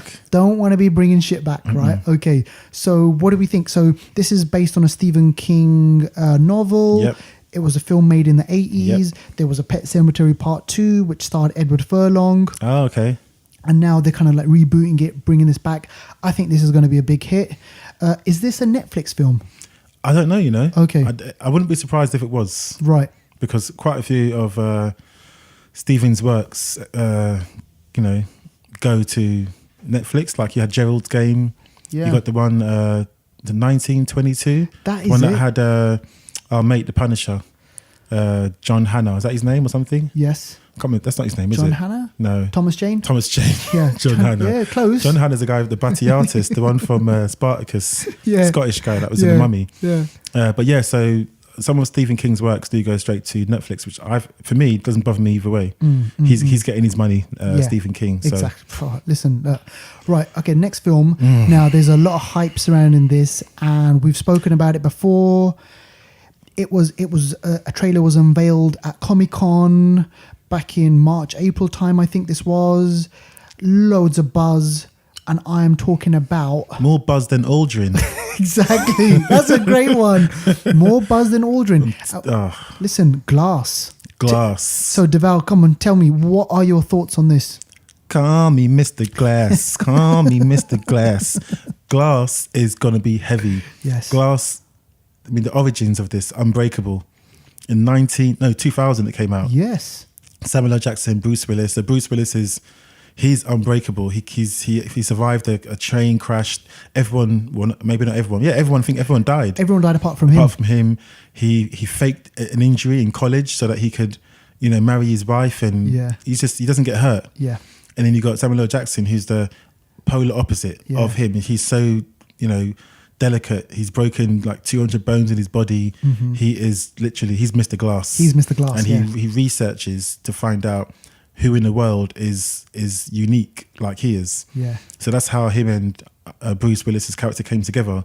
And then we had Split that came out in 2016, which tells the story of James McAvoy's character, who has 24, is it? Yeah, or 23 different personalities. And one of the personalities is that crazy crazy monster. But some of the other personalities are more interesting. He's got some quirky characters in there, male, female characters. And he's got ones which are kind of like, you know, they're softly spoken and they're like, you know, they wouldn't hurt a fly. Yeah. But then... Yeah, he can switch. And from the trailer, I think Glass, Samuel L. Jackson, he wants one of the characters, the Beast, to come out. That's what it's called, the Beast. Yeah. Oh my gosh! And there's a shot, right? There's a shot of the Beast running on all fours. That's a mad. That's crazy, that's man. A mad shot. It is mad. That's a mad shot. And it's got Anya Taylor-Joy in it, who's a witch. Yeah, that's right. And she's Marrowbone, I think. Marrowbone as well. Yeah. She's really good, you know. Yeah. And she was in, I think she was... Morgan. She was in Morgan as well. And she was in Split as well, wasn't she? Yeah, she was in Split. Yeah, she definitely was in Split. So, really interesting take on the whole kind of superhero genre, I think. And Unbreakable was this slow burning, was totally kind of like unexpected. And then this linked in with Split because of the end credit scene. And it tied the whole universe together, which I thought was like really clever. So I think this is going to be interesting, this one. I don't want to hype this up too much. But like, I know I'm looking forward to this. I'm trying to calm down, but yeah. All right, okay. And finally, there's one film that I quickly wanted to mention was something called, and check this title out. What a title! The Night Comes for Us. When you sent this trailer to me, I was on the tube watching this trailer and I was like, shit, this looks wicked. And when I saw it, I thought, shit, is this a horror film or whatever? Because it could easily have been just a horror film like The Night Comes for Us. But you know what? It stars, crucially, Iko Uwais. Your mates. Yeah, who we last saw in Mile 22 and who we know from The Raid. The Raid 1 and 2. And I can't remember the other guy's name from The Raid. But Joe Taslim. That's it. So he was the cop. He was one of the cops in The Raid as well. Yeah. They're both reunited. I tell you what, this is one. How would you describe it? I mean, it's just kind of like if you like The Raid, like what The Raid 2 should have been. Yeah, this looks crazy. Some of the fights, I see people getting split, bones hammers, breaking, guns. like you name it. It's wicked. I don't even know what it's about, but I don't know. But listen, ladies and gentlemen, if you love The Raid, and if you love The Raid 2, and you love kind of like your gritty martial arts, close-up action. Real kind of like strong performances, you are going to love this one. Go check out that trailer. We're sure you're going to love it, and let us know what you think. It's being released in Singapore on 19th of October. So that's like what next? That's soon. So basically, next week. It means that it's going to be released everywhere else similarly. Yeah. Let's definitely check that one out. Right. Okay. So now let's move on to Anniversary Corner. And for folks who don't know, this is our part of the show where we're can't speak at the moment. This is our part of the show. Who knows just what you're thinking? I'll say that all again. Now, let's move on to Anniversary Corner. And this is where Deval says... Anniversary Corner. Okay, so this is the part of the show where we bring you a selection of films ranging from 30 years all the way to 10 years. And they're just films which we think that, you know what, you should watch, you should have watched, and we're just happy to talk about them. So, starting from 10 years ago, oh gosh, I remember this. Yes, man. Now, this is based on a true story. It's loosely based on a true story. No.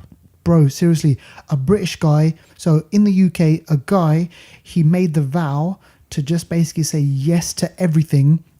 And Jim Carrey heard this story. And he thought, you know what, let's take it one step further and let's turn this into a picture, and made Yes Man. So literally, whatever you say to Jim Carrey in this film, ask him a question, or do you want to do this? Do you want to go, skiing? Do you want to, I don't know, sleep with a fish? He'll say yes. Yeah, that's true. I've just seen it. Yeah, that's true. It was... a person did a year. I think that's a long time, you know. I know. A week, I think for me is dangerous enough. A week, but a year. Yeah. How the hell could you do that? It must have been within reason. So no one can say anything to him. Like go shoot someone. Yeah. Like, you know. Or go and shit on the street. Yeah. I mean, it's got to be within reason. I think he couldn't be as matter of fact as we think. Yeah. So the concept is interesting, right? Yeah. I mean, could I do it? I think for a day I could get away with it. It depends who knows I'm doing it. Yeah. If people know, people can try and take the piss. Exactly. But if no one knows I'm doing it and it's just in my head, okay, this is what I'm doing, then the concept could be imagined a bit longer. Yeah. But it's a yeah. I mean, I tend to think I'm a bit of a yes man anyway, because especially like, I don't know, work or people ask me a favor, I tend to say yeah, and you know, even if maybe I don't want to do it, I might say yeah and do it. Yeah. So I kind of a little bit go by that ethos. Oh, that's nice. Yeah, that's good. Yeah, that's really good. Deval, can you lend me? Fuck off. I love it. See, ladies and gentlemen, unedited, unscripted. This is what we bring to you. Okay, I love it. I put this on the list because Bradley Cooper's in it as well, which lends to. No, yeah, he's in what? it. Yeah, is Bradley he in Cooper. it? Oh, he plays his mate. He plays his mate. I couldn't remember. And you know what? This just shows you. Look at the trajectory of of actors. Yeah. Bradley Cooper is like this right now, and I'm not saying that Jim Carrey is in some sort of slump, but out of the two, kind of like, you know, it's like it's amazing, isn't it? All right, so that was from 10 years ago. If you haven't seen Yes Man, go out and watch it. It's interesting. You know what? And it's got some funny bits, and it's got Zoe Deschanel, I think is her she's name. Actually quite nice. She's really nice. Yeah, she's really cool. All right, okay. I'm so glad you put this film on the anniversary corner. Oh, you glad? This is brilliant. What a great selection. So this is Identity, and this stars John Cusack. Yeah, it's Ray Liotta.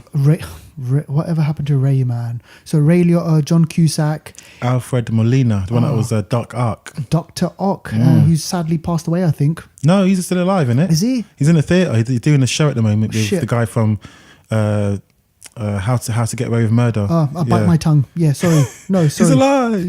He's alive. Also, it's got Clear Me. Clear you from what? No, Clear Me. Oh. You know who that is? Clear Me. Clear Me? No. Yeah, Clear Duval.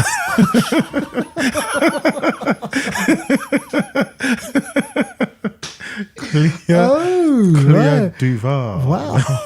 Some acting chops there in your family, mate. And all right, what can we say about this film? This film is one of those mystery kind of who did it, what's happening, and they're all in a hotel. They're all in a hotel. All these strangers go to a hotel. I think the weather or something means that they're trapped. Yes. And they can't go. And I think someone's like murdering people one by one. Yeah. And I think who they think it is, it's not, and it turns out to be someone else. It's exactly. And then there's a major twist at the end of the film, which we're not going to spoil. But it's called Identity for a reason. Yes. And it's a film that you need to watch right to the end. Yeah. So if you haven't seen it, go out and watch it. Love it. Love that film. Oh, gosh. Armageddon, man. I don't want to go. Where are the words? I don't want to, but I miss you. And I don't want to miss a thing. Right, okay, so what can we say about this? 98. That was bad singing, by the way. So you lot. Yeah, you devout. So Ben Affleck, Bruce Willis, Liv Tyler. Buscemi was in it. He was a nutter. Crazy. Yeah. And Duncan... the Kingpin guy, what's his name? Duncan Earl Jones or something. Duncan Jones, yeah, who sadly has passed away. Jones, he has, yeah. He's a great actor. Yeah, great actor. And I mean, what can we say about this film? It's Jerry Bruckheimer. Yeah. It was Mark. What's his name? Was Michael Bay involved in it as well? I think he directed it. Yeah. Because it had all the sweeping shots. Anything with sweeping shots, I'm just thinking, Michael Bay, man, what are you doing? I know. He must have it's like a fear ride for him, innit? Like, woo. You know what? Listen, Bruckheimer or whatever, Michael Bay, he gets a lot of slack. Well, he gets a lot brings in the money, these films. Yeah, exactly. You know? He gets a lot of shit, right? For Transformers, he got a load of shit and Pain and Gain and all that sort of stuff. But you know what? Where I think for a big summer blockbuster movie, I enjoyed this film. Yeah, Billy Bob Thornton as well. Billy Bob Thornton, and you might recall scripts J.J. Abrams. Didn't know that. Yeah. Yes. Wow. I mean, what can we say about this film? Right, look, it's an end of world scenario. There's a meteorite which is kind of like heading for Earth.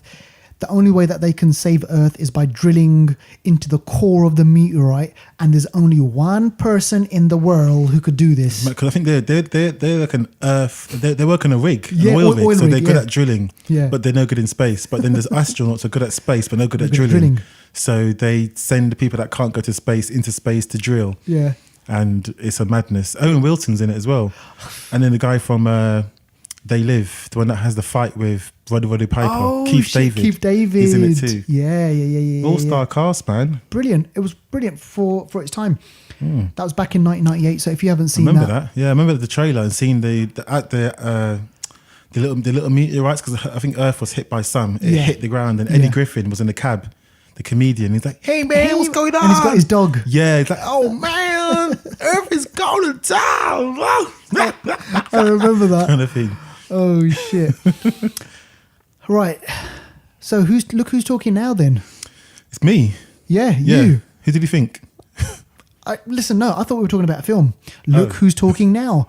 So this is from 25 years ago, and this is John Travolta, Kirstie Alley. Bruce Willis. Bruce Willis was the voice of the baby. So I mean, no, this was the dog one, because Look Who's Talking came out in '89. Right. Look Who's Talking 2 is the one with more kids. That's 1990, and then Look Who's Talking Now is 1993 with the dogs. Gosh, it's a madness. I didn't even know this. I didn't know this existed. Madness. So who's the voice? I think Danny DeVito's in it. Okay. But I think they probably put him in the dog suit and he just started to talk. Charles Barkley's in it as well. Just as himself. Yeah, right. Okay, yeah. All right, so yeah, I haven't seen it. So Look Who's Talking too. Yeah. Sorry, Look Who's Talking Now. Now, yeah. All right, a film which I have seen. I think I saw this just once, which is Cocoon: The Return. Oh gosh. The whole thing, Steve, I can't remember. Steven Guttenberg from. He was an 80s man, you know. He was big, man. He was everywhere. Police Academy. Guttenberg, yeah. 3 Men and a Baby. Oh my gosh. And this is kind of like imagine like an old people's home. Courtney Cox is in it as well, you know. Gosh. Don't ask me how. Oh man. So imagine, this follows on the story of, a group of pensioners basically. They're about to croak it. However, they get the elixir of life by getting into some sort of special water, and they become young again. And like Cocoon, the aliens, aren't there? Something like that. Because there's a scene, that in life, whenever I see this scene, when I see it happen before my eyes, I think of Cocoon. I think you know what I'm going to say. Which one? Anytime I see like an old elderly person going into the water, they come out. whether it's a pool, whether it's the sea, if I see an old person going into the water, I think of Cocoon. Oh Cocoon. my gosh. But it's just like, the story is, I want to just see like, where's who came up with this idea? I'm sure it's Steven Spielberg part of it. Oh no, I don't think so. No, some next people. Maybe he might be. He might have been co-director or something. Oh my. What was he? Ron Howard. Oh, Fonz. Fonz. No, not Fonz. Sorry, from Happy Days. Yep, and who just most recently directed Solo. Yeah. Oh, he's in it. Oh. No, he directed it. Are you serious? He directed the first one. Oh, the first one. I was going to say, yeah. Okay. So he directed the first one.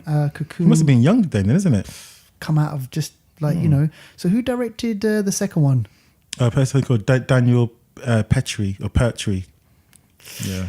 Yeah. No. Right. Okay. So, but the good thing is, Steve Guttenberg, he's back. It's got a cast of from the first one. They come back and I think they have to decide whether they're going to stay on Earth or go back to their home planet, because they're aliens, isn't it? They got no like form. Yeah. So they take on the form of these people. All right. So there's your lot. There's a lot. Anniversary Corner. Go check them out, ladies and gents. And if you want to know more about them, hit us up. Drop us a line. We'll tell you where you can find them. I heard that. All right. So now let us move on to our film reviews. And we've got a few that we want to kind of speak about, some really, really interesting ones. Yeah. Now, the first film that I want to kind of speak about is First Man. Right now, Deval, we've kind of like been teasing this film for a while. Obviously, you kind of like looked at all, these kind of like missions, about them all. And made me kind of like get a bit more interested in space travel and these space films. So when I saw the trailer for First Man, I was like, looks good. Ryan Gosling, Damien Chazelle, who won the best director Oscar. Yeah, for La La Land. Yeah. So I thought, you know what, this is going to be a really, really interesting film. And crucially, it's about obviously Neil Armstrong. It's based on kind of like a biography of Neil Armstrong. And this film is endorsed by Neil Armstrong's family. Okay. Sometimes you kind of get this where They don't agree. They don't agree because like, oh no, I don't want you to show my husband or my wife or whatever in a bad light. So I think they had their support from the Neil Armstrong family. And what this film does is it takes the viewer on a mad journey. Duval, I'm not joking. The film, it starts off with one of the most intense, serious performance, visually stunning cinematography of what you think it may be like to travel into space. Serious. Literally the first 5 or 6 minutes. It just starts off with close-up shots of Ryan Gosling. He's in the cockpit. He is, taking off. The noise, the thunderous, you hear every rattle, you hear every nut, every bolt just shaking. And I tell you one thing, I came away from this movie thinking the sound engineer of this film deserves an Oscar. Give this person an Oscar who came up with the sound design for this movie, because it's mind-shattering, visually amazing. Acting is really interesting, and I'll tell you the reason why I'm focusing on the acting is because Neil Armstrong comes across as quite robotic. He comes across as someone who is not easy to communicate with. He's not he doesn't let his emotions come out. Okay. And the film, it starts off with a tragedy in Neil Armstrong's life. I'm not going to tell you what the tragedy is, but this tragedy kind of affects, it's kind of like a running theme throughout this movie, and I guess throughout his whole life it affected him. So I thought in moments of the quietness, it had kind of like moments of him reflecting on this tragedy that happened in his life, and that tragedy guided him and forced him and pushed him to go on to excel and become like commander of Apollo 11. Okay. So from the bad is almost this good thing. Now, one of the questions that this film asks is, was it all worth it? The human cost. And what I didn't know about it, you just realize that how many tragedies there were on the road to sending man to the moon. I didn't know about all this sort of stuff. So the film deals with death. It deals with, is it absolutely worth it? And, the cost involved of sending a man to the moon. Also, it kind of touches on this thing about the space race. Like the Russians. The Russians they had like Sputnik 1, Sputnik 2. They then had, they were the first to kind of get into inner space. And then there was this whole mad space race to who's going to be the first to get to the moon. And you know what? You're probably thinking, what's the kind of like main point reasons to watch this film? I would definitely say watch it for the visuals. It's absolutely stunning how they filmed, how you'd think it would be, what it would feel like to be in a cockpit with 2 or 3 other people, or even by yourself. What does that feel like being trapped for 8 days? 8 days it took for them to travel from Earth to the moon. Wow. And then for them to only spend a short space of time on the moon, and then to kind of like be in quarantine for 30 days afterwards. What toll does that take on your body? Mentally, physically? What type of a person do you need to be?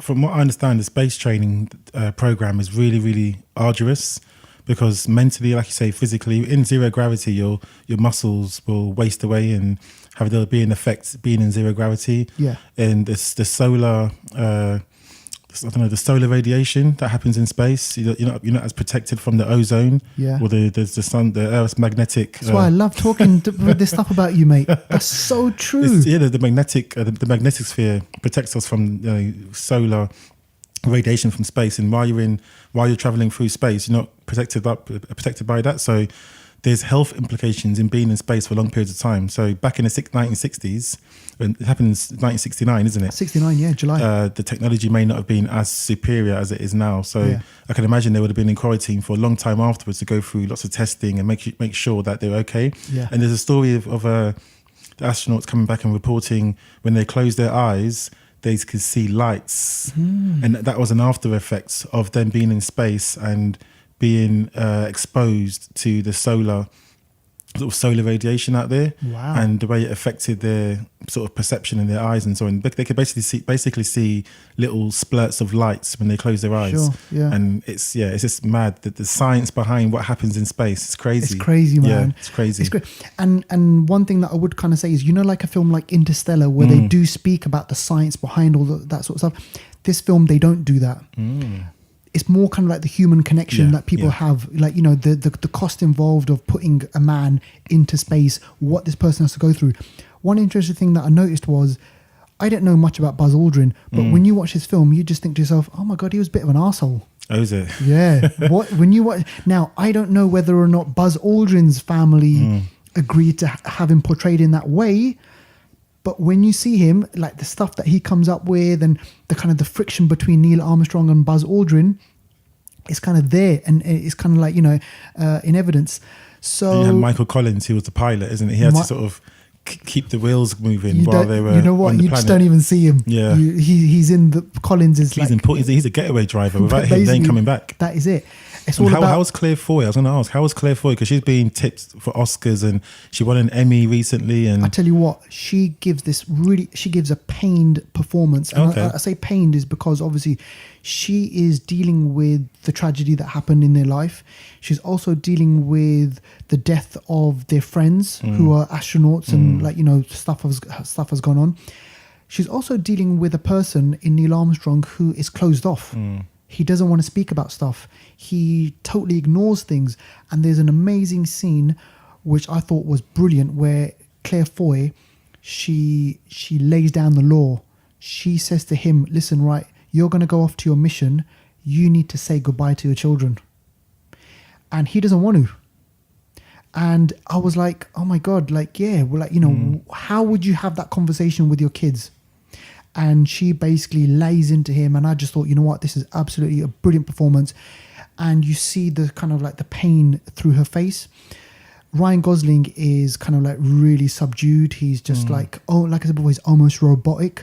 But I think that is what type of a person Neil Armstrong was. You had to be calm. You had to be kind of calculated. That's not to say things didn't affect him, but he was just really good at kind of managing it. I guess you need that. You need that skill in jobs where it's high pressure, it's think fast, it's not react, not be too emotional, because when you're too emotional, sometimes you make decisions that are bad. Yeah. So like a lot of F1 drivers are said to have that sort of characteristic because they're moving at 200 miles an hour, make decisions. They can't be emotional. You know, they're like pilots, you know, in a way. And I can understand why maybe Neil Armstrong may have had those characteristics as well. Sure, yeah. So, I mean... okay, cool. Yeah, it's a really, really good film. So, definitely, when you get a chance, go out and watch it. I'm going to see it. You've got to watch it. You need to watch it. I'm gutted I didn't get to see it this week. So, what launch number would you give it? Would you give it 9, 8? 8.5, I'd probably say. 8.5, yeah? 8.5, Whoa, 9. okay. Like 8.75. What? Like, the only thing that I would probably just say is maybe it was just a slightly bit too long. Okay. So maybe like if 2 hours it's 2.5. It's almost 2.5. It's like 2 hours 25. So if they shaved off a good 10 minutes, but visually, man, I mean, I think, and what a shift from La La Land to this. I think it's like amazing, and he pulls it off. Okay. You know, the directing, I think visually it's all amazing. So go out and watch it, ladies and gentlemen. That was First Man. Tell us about a film that you've seen. Yep. So Sorry to Bother You. Yeah. Okay. I'm not sorry, really. Yeah. But yeah, Sorry to Bother You is a... Tell us about this one. It's a crazy, crazy, crazy, crazy film. I saw the trailer for this film a few weeks ago. And the trailer was about basically a guy working in a call center. And his name's Cassius Green in the film. He's played by Lakeith Stanfield. He's the same guy that's in Atlanta. And he was in Get Me Out. Get Out. Sorry, Get Out. Get Me Out. Get Out. He's the one he's a black guy that's in, he's the one that's sort of he's with the white people and he's got the hat on. He's like, get out, get out. He sort of switches. So it's him. Also stars Tessa Thompson, Valkyrie. Amari Hardwick, he's in Power. So if you watch Power, I know you don't watch it, but if you watch Power, he's the main guy in Power. Okay. Terry Crews is in it. Danny Glover. Stephen Yeun from Walking Dead. Glenn. Oh, Glenn. Glenn's in it. Armie Hammer. From. It's got so many. It's actually produced as well by Forrest Whitaker. Oh man, that's good. But oh man, this film's got all those actors. They're what I call hardcore indie actors. Yeah, they've been in some blockbusters, but this group of people are a hardcore indie group. Basically, the premise of this film is that the main, I'll call him Lakeith. Yes, that's the actor's name. Yeah. Him and Tessa Thompson, they're in a relationship. They live in their his uncle's garage, who's Terry Crews, in the garage, no privacy, got no money, he's got a banger of a car, he's got no job. Yeah. He somehow hustles himself to get a job at a call center. Yeah. And he goes to the call center, he's trying to get sales, he can't get any sales. Things I'm skipping in this is the way it's filmed, the way it's executed, the music is top class. Oh wow. It's not your average film. The way things are edited, the way it goes from one scene to the next, the way people do funky things, and it's just okay. It's got a vibe of Spike Lee. It's got a vibe of Taika Waititi. It's got a vibe of oh my gosh, it's got all kinds of crazy vibes. That it's just comedy, it's drama. This film needs to be seen. That's all I'm going to say. But then let me carry on. So he works in a call center, and basically he's he can't really make any sales. So Danny Glover's sitting next to him and says, "Yo, man, what you doing, man? You're not making the right sales. You're not talking properly, man. Yeah. You got to ease into it. You got to make them know that you don't care about losing the sale. You got to just talk to them."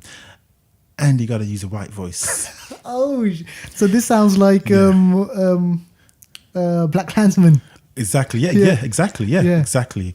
And Danny Glover's like, and you got to use a white voice, man. And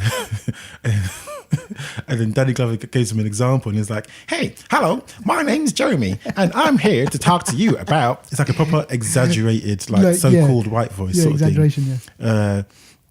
And then. So he starts to use his white voice, and he starts to kill the sales. He's killing it. using his white voice. Yeah. So he's killing it. And he basically progresses through the ranks. As he progresses, he goes to the level up, which is the next level of people that do some big $1 million sales. Yeah. So he starts to get, successful. In amongst that, there's a bit of unrest with the people that he used to work with. Right. And the relationship he has with Tessa Thompson, there's a few things that happen that test that. She's a wacky character. Okay. She is a wacky character. She's like an artist. Okay. Every day she's got new earrings and a new T-shirt. One of her T-shirts says, "The future is female ejaculation." That's what her T-shirt says. Yeah. One of her earrings says, I can't remember what it says, but basically it's like really crazy statements. Yeah. And they're massive earrings. Sure. Like her hair's different colours. She is a wacky character. Wow. It's like nothing I've seen her in before. Yeah. All the characters in this are crazy. The Walking Dead Glenn, Yeah. he's crazy in this as well. Really? Wow. They're just, I don't know, the person who wrote and directed this needs some recognition. Yeah. Yeah, it's just Boots Riley. I've never, to be honest with you, I've never heard of the person. Boots Riley is a nutter. So Boots Riley also does a lot of music.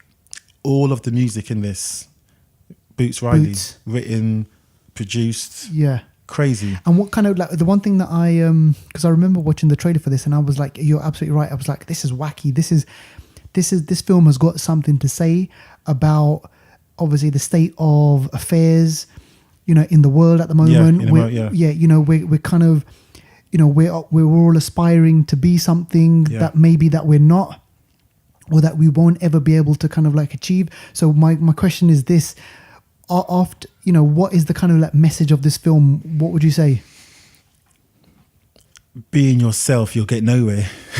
I get it's it. basically saying that you need to know how to adapt to your situation. Right. But in adapting to the situation, you actually lose who you are, and who you are, if your situation doesn't accept it, then that's the wrong situation for you.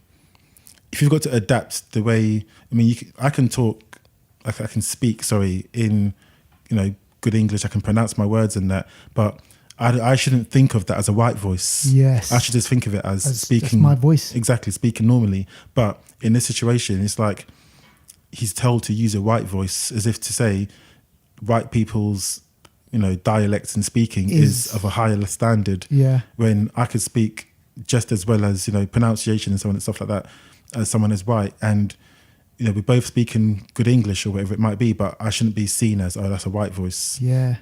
But I guess in America as well, things are kind of different than the UK. It is but a bit different, yeah. politically, there's so many. Do you know what? I'm not doing this review justice. No, but it's Because but do you know either what? way, This I'm film sold. there's so much to unpack. This person, Boots Riley, is a sound artist. He makes Right. tracks, music. He's worked on The Simpsons. He's done all sorts of things. Yeah. And he's now written and directed this film. He needs to be. See where Get Out was. This film needs that recognition, but it's not going to get it. What was the guy's name from Get Out? Jordan Peele. Jordan Peele, Yeah, he was yeah. a comedian doing that kind of horror. Yeah. This is a music guy doing this. There's so many messages in this film Yeah. that are just hidden and in your face that are so apparent. I'm And so sold. this film, and the ending of this film goes to a next level. Oh shit. All I can say is horses. Horses. Okay. Army Hammer is a nutter in this film. Okay. Nutter. Yeah. Wow. Horses. Yeah.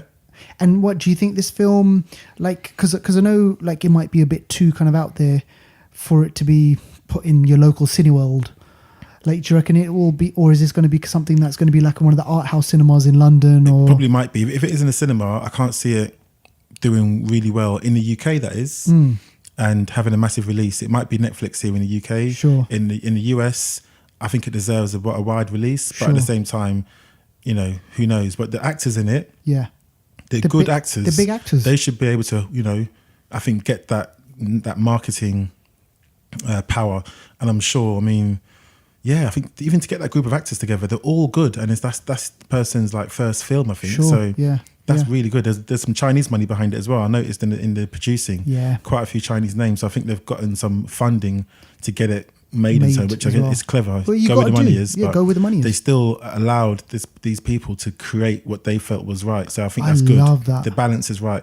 But this is one of the for me of 2018. This for me is up there with Black Klansman and all the really good independent films I've Sure. seen this year. This Yeah. is top 3. Oh, wicked. Top 3. Black Klansman is up there. This is up there. And something else I can't put my head on is up there as well. Okay. But this All is right. a really good film. Wow, Sorry to bother you. Sorry to well, Yeah. what an endorsement. No, Yeah. definitely, I'm going to go check it out. I have Yeah. to, because I like I said before, Imagine that soundtrack. You're doing sound and now you're doing a film, Films. writing and directing, and it's this good. you know what? It sounds almost like about those couple of guys who were doing podcasts and then they made a comic book film. Oh my gosh, yeah. Do you Coming remember- out in 2020, you mean? Yeah, Yeah, that one. yeah, that one. That's the one. Yeah. Okay, yeah. All right, okay, so that was Sorry to Bother You. All right, another film that I'd like to kind of like mention is the other big movie that came out. So you had like what do you call it? First Man, which Yep. was like obviously a big film out. Venom, Yep. big film out, and the other big film that was out was kind of Lady Gaga and Bradley Cooper's A Star Is Born. Now this is important because it's Bradley Cooper's directorial debut. Mm-hmm. You know Bradley Cooper from Everything. Hangover, Hangover, Guardians, 18, Sniper one. The That Sniper? thing. Yeah, Film. yeah, Clint Eastwood. The film where he's a chef who works in the kitchen. The I can't Chef. remember what it's called. Is it called The Chef or Is something it? like that? Okay. But yeah, many films. I mean, he's done, and obviously Lady Gaga is she's massive as well. I was going to Yeah. say a Silver Linings Playbook. so. Oh God, how can I Yeah, forget American that? Hustle. Is he in American that? Hustle in that. Yeah, So sorry. this guy has got Yeah. some like proper his Yeah. acting chops. And I always remember when I think of now when I see Bradley Cooper, I think of Wedding Crashers. Oh, okay. Yeah. He was okay, in that, and he okay. played an arsehole in yeah, that. Yeah. But here he is now. He's directing Yeah. films. And even Gaga as well, because she's done American Horror Story. I think she got an Emmy for that. Wow. So I know she's a music lady, but Gaga. Yeah. But she's also in acting. I think she's really getting her credibility up now. and I think, I'm not sure, correct me if I'm wrong, but this might be Lady Gaga's like first proper Yeah, I think you're film right. feature Yeah, kind of yeah, like yeah, out there. yeah. I'm like you said, she's done the Yeah, small screen. yeah. This might be her big Yeah. screen big thing. Yeah. Right. So Star Is Born is a remake of a 1937 film. It's been done twice before. I know Yeah. it was done 37. It was done in 54 and then Yeah. 76. So this is the fourth one. This is 'Cause I think actually- Barbara Streisand's been in one, hasn't she? That was the one in 76. Okay, yeah. And So is Barbara Streisand Lady Gaga's mum? You know what? They could be. they could be, because they look bloody similar, man. I know. And whilst I was watching this film, I was like, oh my gosh, she looks so much like Barbara Streisand. I mean, could that also have been a reason why? But I mean, but what's the setup of this film? So, before we talk about the setup, Clint Eastwood was on board to direct this film at one point. Was he? Yeah. Wow. And not only that, Leonardo DiCaprio, Tom Cruise, Beyonce, like big people were attached to starring in this film. Tom Cruise, believe it or not, was going to kind of like, be in this. So the film follows the kind of trajectory of two people. One is Bradley Cooper's character called Jackson Maine, and we've got Lady Gaga's character who's just called Ali. So Jackson Maine, he is, I wouldn't say washed up, but what I would say is he's kind of a bit long in the tooth. He's been a kind of like a rock star for a number of years. He still has kind of like sold out concerts, but crucially, he is a drunk, popping pills, taking injections, because I think he's become wary of the industry. He's been in this industry, he's been singing for 20, 30 years, and don't get me wrong, he's portrayed as someone who loves getting onto the stage, but it's different from when he was doing it 20 years ago. So the film starts off where, he's at a concert, and this is Bradley Cooper playing the guitar and singing the song. So this is really Bradley Cooper. And when the film started, I was like, shit, is he going to be able to pull this off? Am I actually going to believe, that he is this, old school rock star? And boy, man, he pulls it off wicked. Like, is it singing him? This is him singing. Yeah. Bradley Cooper co-wrote the songs. Serious? He co-wrote the songs. He produced the film. He wrote the film. He directed the film. He acted in the film. Flipping hell, man! This guy's done everything, and you can see the amount of time that he put into it. So it starts off with him jamming. After the concert, he's like, you know what? To his driver, take me to a bar. I need to get a drink, because he's an alcoholic, right? And you're gonna probably laugh at this, but his driver is who was the one from Heroes, the cop. Greg, the one that can read minds. Yeah, Greg Grunberg. I can't remember his name. That was it. He plays his driver in there, so that's a shout out to Heroes there. So Greg turns around and says, hey, look, where do you want to go? We're in a new town. And he's like, look, I don't care. That place looks great. Right, take me to that place. So Jackson Maine, who's this kind of like big star, he walks into a bar, and then he realizes, it's a drag bar. So lots of drag queens in there. And he starts ordering drinks. He starts getting pissed. And then all of a sudden, Lady Gaga is on board to sing a song, and she sings La Vie en Rose, and it's from that point that Jackson Maine, Bradley Cooper's character, he sees something in Lady Gaga and just thinks, you know what? That's where a star is born. This is the real deal. Okay. This is absolutely the real deal. And, he says, look, he wants to meet her, he wants to start speaking to her, and then, they go off and they have a drink together. And then what starts is this kind of like intimate and tender relationship between these two people. And she, when you see her, she's like feisty. She's like raw. She's like, hey, no one wants to, like, I can't be a star because look at my nose. And this is kind of like a little running gag throughout the whole film about her nose. She's been told loads of times before, you got a great voice, but you don't have the look. Okay. And one of the things that I mentioned was there was a couple of moments in the movie where Bradley Cooper, he kind of focused in on a couple of things. Number one was he did a slow-mo of him touching her nose, right, which I thought was interesting. And then another point was where he sees Lady Gaga, and he does a slow-mo of him taking off her eyebrows. She had some eyebrows drawn on. Oh, okay. And it kind of focused in on the relationship that these two have, kind of like a really nice tender moment. And he says, hey, look, I think you're an amazing person. I think you've got an amazing voice. Crucially, I think you can write songs. And then, right, she goes home. She's like, oh my God, like, you know, I can't believe this has all happened. And he goes away. He's got to do another concert. But their relationship hasn't ended. He's like, you know what? Come over and come and see me. And I'm going to take you on this whirlwind, like, you know, ride. Right. So that's as far as I'm going to go with that. Okay. They go on this ride together. The film has got some brilliant songs. It's got some brilliant performances. Lady Gaga, who I must admit I'm not a fan of. I don't listen to her music. I know that she's got a great voice, but I don't buy into her. But when I watched this film, I was like, man, this person can act. She, in the bits, right, where you're forgetting, right, she is this megastar. She's got to act like someone who's got nothing. You know, she doesn't know about this whole rock, you know, this lifestyle. She does it wickedly. There's a bit where she's on a plane and she's got to act like as if this is all new to her. She's probably got 10 planes. She's a millionaire, right? She's this big star. So she's probably had to channel this thing, right? Okay, how do I act like someone who is coming from nothing? And then you've got Bradley Cooper, who is this big star who's kind of on the way down.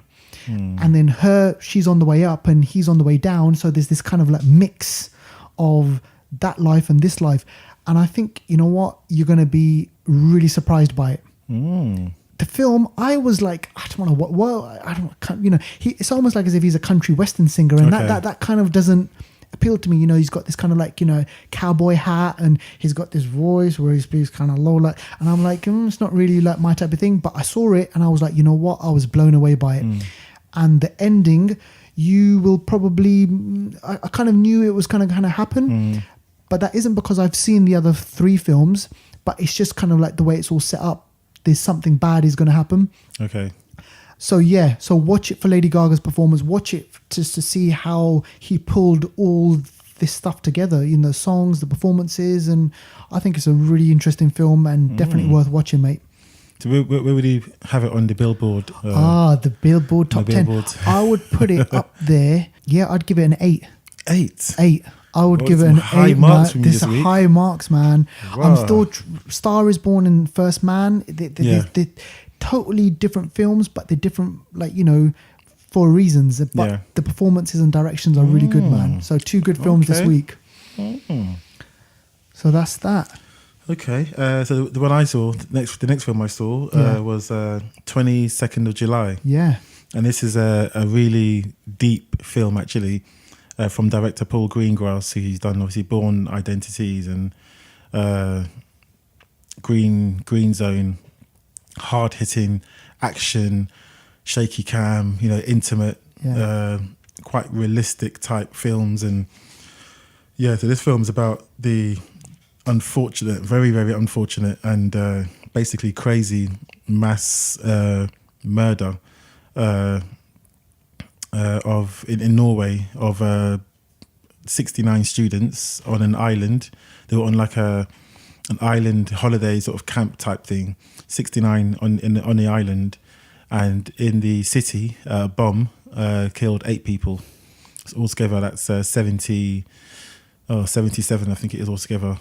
So that's 77 people killed by one person in one day. Yeah, that's mad. Just crazy. Yeah. So Anders Breivik is the sicko that done it. And this happened in 2011 in July, 22nd of July 2011. I remember when it happened, seeing it on the news. I remember I've seen documentaries about it. So when I heard there was going to be a film about it, I was very interested to see how this film will be portrayed. And it is literally like, you know how Bourne is, how it's filmed, how it's, you know, like you get the political side, you get the police side, you get the sort of I guess the people, you know, the families and people that are involved in so on, the antagonists, you know, you get everyone's side. So the balance is really good. It's really edgy. The camera, the shots, no shots aren't clean. Right. You know, it's not like all Michael Bay nice shots. These are like shaky, in your face, like move around and explosions and like gore and all kinds of stuff. It's just green grass basically. Yeah. But so basically the film starts with you know Anders Breivik setting out his plan. He's just not talking to no one. He's just he's planned for months in advance, and he goes off setting a bomb goes off in the city. That's his distraction. He's now gone to the island dressed as a policeman, right. saying, "Oh, you heard about the bomb in the city?" They're like, "Oh yes, what's happening?" He said, "Oh yeah, it could be a major incident there, but I've been sent to protect you." So he goes to the island. He says to them, "I've been sent to protect you." And he's got these 2 big bags with guns. They even asked him, "Oh, what's in the bag?" He said, "Oh, it's weapons." And the teacher says, "I'll make sure the kids don't see it." So he's just open about everything. He goes there, shit. and he just starts letting off shots. Shit. Letting off shots. He gets to the island, and the teacher asks, "Oh, so so what? So you just sent one person?" He said, "Oh yeah, they're so busy in the city, they didn't have any police to spare." And you kind of believe him. Yeah. And then one of the teachers is a bit suspicious. They're like, "You just sent one person that didn't say anything. You got all these weapons. What's your name again? Which police station did you serve at?" Yeah. And one of the teachers knows someone from the police station. He said, "Oh, so you know this person?" And he said, "Oh yeah, that's my superior." And I think it might have set something off in the teacher's head. Right. And the teacher's like, "Oh, can I see your ID?" Goes for his ID, bang, bang, both teachers gone. Man. And from then, people hear shots. All the students are like, "What's this? What's this?" Some of them come out, bang, bang. He's just walking around, not even running, not taking his time. Yeah. He's walking around, bang, bang, bang, bang. He's got all these automatic weapons. He's got thousands of rounds. He's just letting off shots. Shit, Literally, man. there's a scene where he shoots a group of people, and a couple are still alive, and they're like, "Oh, play dead, play dead, play dead, play dead," and you think, okay, they're going to survive, and literally he walks up to them, doesn't even know they're alive or not. He just keeps shooting people in the head just to make sure everyone's dead. Oh So my then God, they're dead, and what it's a like he just keeps bastard. doing it. There's a classroom. I think in the classroom they all hear shooting outside. So once he comes into the classroom, they see us police, and they're like, "Oh my gosh, what's going on?" He's like, "You're all gonna die." And he just in the classroom, they're all in the corners. They're all in the corners, and he just like starts letting off shots at all these people, and they're all hiding under the table. There's no escape, basically. This film is so stark, and then the thing that gets me is the expression on his face. His face is this blank. It's like he's got no emotion, no humanity. He's just, it's crazy, and the actor that plays this person, he does it so well that you think like, shit, who on earth could do that? But he does. And then I'm not going to go through obviously everything that happens, but basically there's lots of killing, lots of like madness. There's the families that, and also as well, all the murders and stuff happen in the, I think it's like in the first, this is a 2-hour film. Oh. And this all happens in the first 25 minutes. So a lot of the film, And then, so what? a lot of the film is the aftermath. Right. Okay. It's like the court case, because he has to get a lawyer, and the lawyer doesn't want to Defend him. defend him, but then he has to. Okay. So do we get to hear from him? Yes, does we do. He speaks. He talks a lot. Oh, shit. After the killings, he talks a lot. And what do they ask him? Why did you do it? Yeah, he gives a reason. There's too much immigration. Norway's turned into a liberal society. He's part of the Knights Templar. He's like a neo-Nazi. He wants the Aryan race to thrive, and But he kills Norwegian people though. Like, yeah, because those white people are like, they're like an upper class type of school. So on the island, it's like, they're like I don't know if it's a private school or what, but Right. some of the students, their parents are like ambassadors or mayors and people like that. So they're the future, basically. Right. So they're looking to, those people are going to be the future of the leadership Sure. in years to come. So he's sending a message that, this is not right. So he kills, he doesn't kill people that are immigrants. He kills everybody Right. to send a message. And literally, there's a scene where in a courtroom he puts his arm up like the Nazis. He's really calm. Gosh. He's so calm. That's what's worrying. He's And so what, calm. and then what is it? He's obviously life in prison, right? That's the mad thing about it. In Norway, do you know the biggest sentence you can get for murder? It's not like America where they're going to kill you. Nah. What? 21 years, mate. This Murder. guy's going to be out in 21 years. Well, 21 years is what he got. Whether he comes out, they say the minimum is 10 years where for him, he's got a sentence of it's like a reoccurring one. So Right. they'll assess him after a certain amount of time to see if he can be released. but 21 years is what he's got. So after 21 years, he seems to be okay. So he could be out. He could be out. The Fucked maximum sentence they can give in Norway is 21 years for murder. Doesn't matter if it's 1, 2, 3. He killed 77 people. If that was America, he'll be getting. He'll be dead anyway. There'd be like 10 life sentences. That's the thing. In America, it'd be like 1,000 years or something like that. You know what I mean? But in Norway, it's just 21. It's capped. It doesn't. And in some states in America, they have the death. Penalty. Texas and he'll have been done by now. Trust me, he'll be gone by now. But yeah, I've got to watch this film. Man. It's stark. And there's a bit where he's talking to the lawyer. The lawyer's finished with him. Like the work is done, and the lawyer's about to get up and go. And he says to the lawyer, "I would have done it all again. I would have done it all again." Doesn't regret anything. Shit. Does not regret anything. Does not regret a thing. This person is a nutter in the truest form, but he's so calm with it. He believes what he's doing is totally right. And there's no, like, in terms of like kind of the acting and there's no like big like stars that we know. Actually, I think they're Norwegian actors, but they're speaking in English. Okay. Which I was surprised about. There's actually another film coming out, same story, I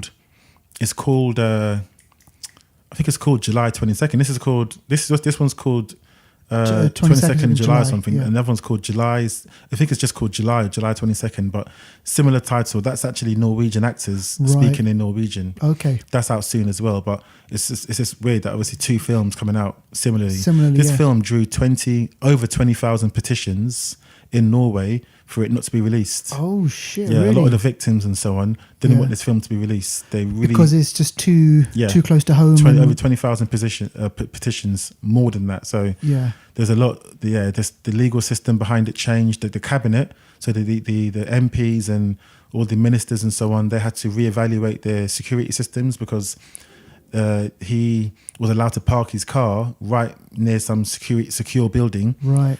And the car was there for a period of time before it blew up. Right. They had to reevaluate that. There was a public inquiry. The minister stepped down and someone else was elected. I think that minister now, that stepped down, is actually part of the United Nations, or NATO, sorry. He's part of NATO. But it's just, the film unpacks everything from every department. Legal, family, I love that. recovery, the perpetrator, his mum. Like, was she crazy? Is she crazy? Nah, she's just like any other mum. Right. But she felt so guilty. She wouldn't back him. She didn't even want her face to be in public. She was like, you know what the sad thing is, and I was just thinking about this while you were talking about that. There's people out there in the world, not just in Norway, that believe in that. They have similar views to what he's saying. Oh yeah. He said he's got a team of people and that things are going to happen again and again. That's what he said. Yeah, they're part of some sort of Knights Templar or something. He said he related it to when what's that war called? The Crusades. The Crusades, yeah, about that in Europe and stuff like that. So he related it to that and said, "There's a war, and we're not gonna stop." You know what? I believe that. Yeah. This film is deep. It could happen anywhere. Deep. Shit. The man trained for months with weapons, and he built the bomb. How did he get all those guns? He bought them. Flipping hell, he made the bomb. He got chemicals. He researched for months in advance. He researched about how to create these weapons and made sure that he had the right guns, that he could shoot a certain amount of rounds, and made sure the bullets would be like, when the bullets hit you, you're dying. Over 200 people were shot and wounded. 69 people were killed. So imagine, yeah, exactly. So more. So it's actually more. Yeah, 69 were killed, but over 200 were wounded. So a lot of people, and the story does talk about, or does look at one of the survivors who lost sight in one eye. He had he couldn't walk. He got shot in the back of his head. Somehow he survived, and there's just so many stories like that. I've got to watch this film, man. Watch it. I've got to watch this film. Watch it, but it's really well made. Really, really well made. So yeah, Netflix. Wow, Netflix. Oh yeah, that's Netflix exclusive, isn't it? Yeah. All right, cool. All right, so thanks for that. Really appreciate that one. That's okay. Definitely. All right, so now let's move on to... Now it's Hidden Gems. I'm going to sort of skip through these a little bit. Yeah. The first one I'm going to talk about in a little bit more detail because I think this one's really, really good. Second one I'll just sort of skip through just as a recommendation. Yeah. First one is called Leave No Trace. This actually came out this year. Leave no trace. And there wasn't a trace of it on our Fuck yeah. on our top 10 No, because it not left at all. no trace. This film was so good. Really? It stars Ben Foster, and He was in Hostiles. was he in Hostiles? Ben Foster. Blonde hair. Yeah.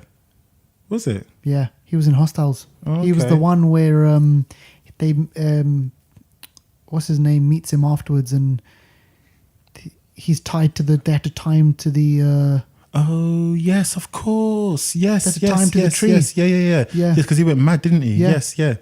Yeah, Ben Foster is wicked. And He's a also there's a wicked actor. young actress called Tomzin McKenzie. All right. It's directed by Deborah Granick and written by Deborah Granick as well. Okay. This film, What's it about? I actually watched this film on World Mental Health Day. Oh. I didn't realise it, but I did.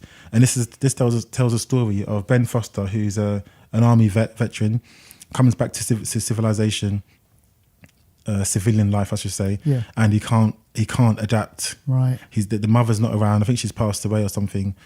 So it's just him and his daughter. He can't adapt to life. So they live in the woods. They camp in the woods. That's their life. They live in the woods, and that's what they do. They scavenge for food. They hunt. He teaches her stuff about the woods. They live. She doesn't go to school. He homeschools her. It's so bleak and somber. And he's a reclusive character. He doesn't talk much. She's adapted the same characteristics. They just live in the woods. Wow. It's crazy. Yeah. And then one day something happens and the police find them. They get, obviously they're not allowed to live in the woods. They get taken into some sort of like a halfway house with some family. And he can't even adapt to that. And then does he start He can't tearing adapt to shit that. up? No, he doesn't. But they run away back to the woods. Oh fuck! They run away back to the woods, and it's like because basically he's got PTSD and all kinds of other stuff going on. Yeah. His daughter hasn't, but she's now having to live the life That he's exactly. And there comes a point where she's even saying, "Dad, I don't have what you've got. I want to stay here. I want to stay here." And he's like, "I can't stay here." And there's a few points where there's conflicts where he wants to go. He just wants to go to the woods and be by himself. Shit, man. It's so sad. This film is one of the saddest films I've watched. Yeah. One of the saddest films I have watched because he cannot cope. Yeah. He cannot cope. He gets a house. It's free. Yeah. And he'd rather go to the woods. Wow, man. Imagine that. Yeah. With your daughter. I know. Yeah. Mad. Camping in the. It's so sad, you know. Yeah. But yeah, I'm not going to say how it ends. Okay. I'm not going to say how it ends. Tragically. It ends in a way that is just perfect for this film. Okay. It's perfect. I'm not going to say whether it's good or bad, but it's perfect. I've got to watch it because I love Leave No Trace. Yeah, literally. Ben Foster. So, I think he's like really, really good. Really good, and the girl's Yeah. good as well. Yeah. Both good. Okay, and I'm going to glean over this one. The Invitation. Invitation came out in 2016. I think it came out. It's got two actors.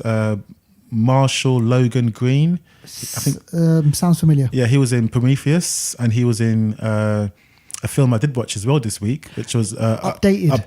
Not updated. Upgraded. Upgraded. Yeah. Okay, tell me about that afterwards. Yeah. So he's in both films. So he's in The Invitation. Sure. Also in The Invitation is the person that plays. He's in Game of Thrones. He's the one that Khaleesi kind of likes. He's the one with the beard. Right. I can't remember his name. Drago Harris, something. Something like that. Yeah, something like that. But and he was also in the time travel film with the girl. What's her name? Ryan Reynolds' wife. She was in that. Blake Lively. Yeah, she was in a film where she could time travel. I think of the name. Okay. Basically, yeah. So this film, The Invitation, they get an invitation to go around to their friend's house, dinner. There's lots of different couples around. He goes there. Logan, what's his name? Goes there with his girlfriend. Yeah. Regular stuff. A bit of an indie hippie kind of scene thing kind of going on, and bit by bit things start to unwind. They start to find out there's some secrets going on. Yeah. Not sure what's going on in the cellar. There's some funniness going on. There's plastic on the floor, and it's like shit's about to go down. Bit by bit now, people start getting attacked in the house. Fights start to happen. People getting attacked. It's almost as if people are getting targeted. Yes. I'm going to glean over this, by the way. So it gets to the end of the film. I'm going to give. Okay, it comes to the end of the film and you realise that there's much more to the picture than what you realise. This is not an isolated incident. That's all I'm going to say. Oh. Yeah, so what's happening in the house? People die, basically. Shit happens. Madness happens in the house, one by one. But you realise that at the end of the film... It's happening everywhere. That it's not an isolated incident. I'm not going to say anything, but that's that. The invitation. I'm in fucking It's one of those indie films that are in the same league as like Coherence and Another Earth and I Origins. It all came out that sort of time. Oh. But it's a solid film. Okay. Two good actors as well. Yeah, I mean, I quite like that guy, Marshall Logan Green. Yeah, he's cool. He's good. Yeah, I kind of tipped him for Wolverine. You know, if Wolverine ever gets he's recast, like he could could American be version of Tom Hardy. Yes, he does look like him. He does. Yeah. Michael Hussein is the other actor. Oh, okay. He's the one that was in Age of Adeline. Oh, right. Okay. Yeah. So yeah, and he's in Game of Thrones. So yeah. So you wanted me to tell you about Upgraded, but save it for next time. Yeah, cool. save it for We've run next out of time today. We've been talking too much today. Too much today. All right. Okay. Ladies and gentlemen, thank you so much for listening to our show. We hope you enjoyed it, and we hope you keep supporting us. And we will see you next week. Peace out, guys.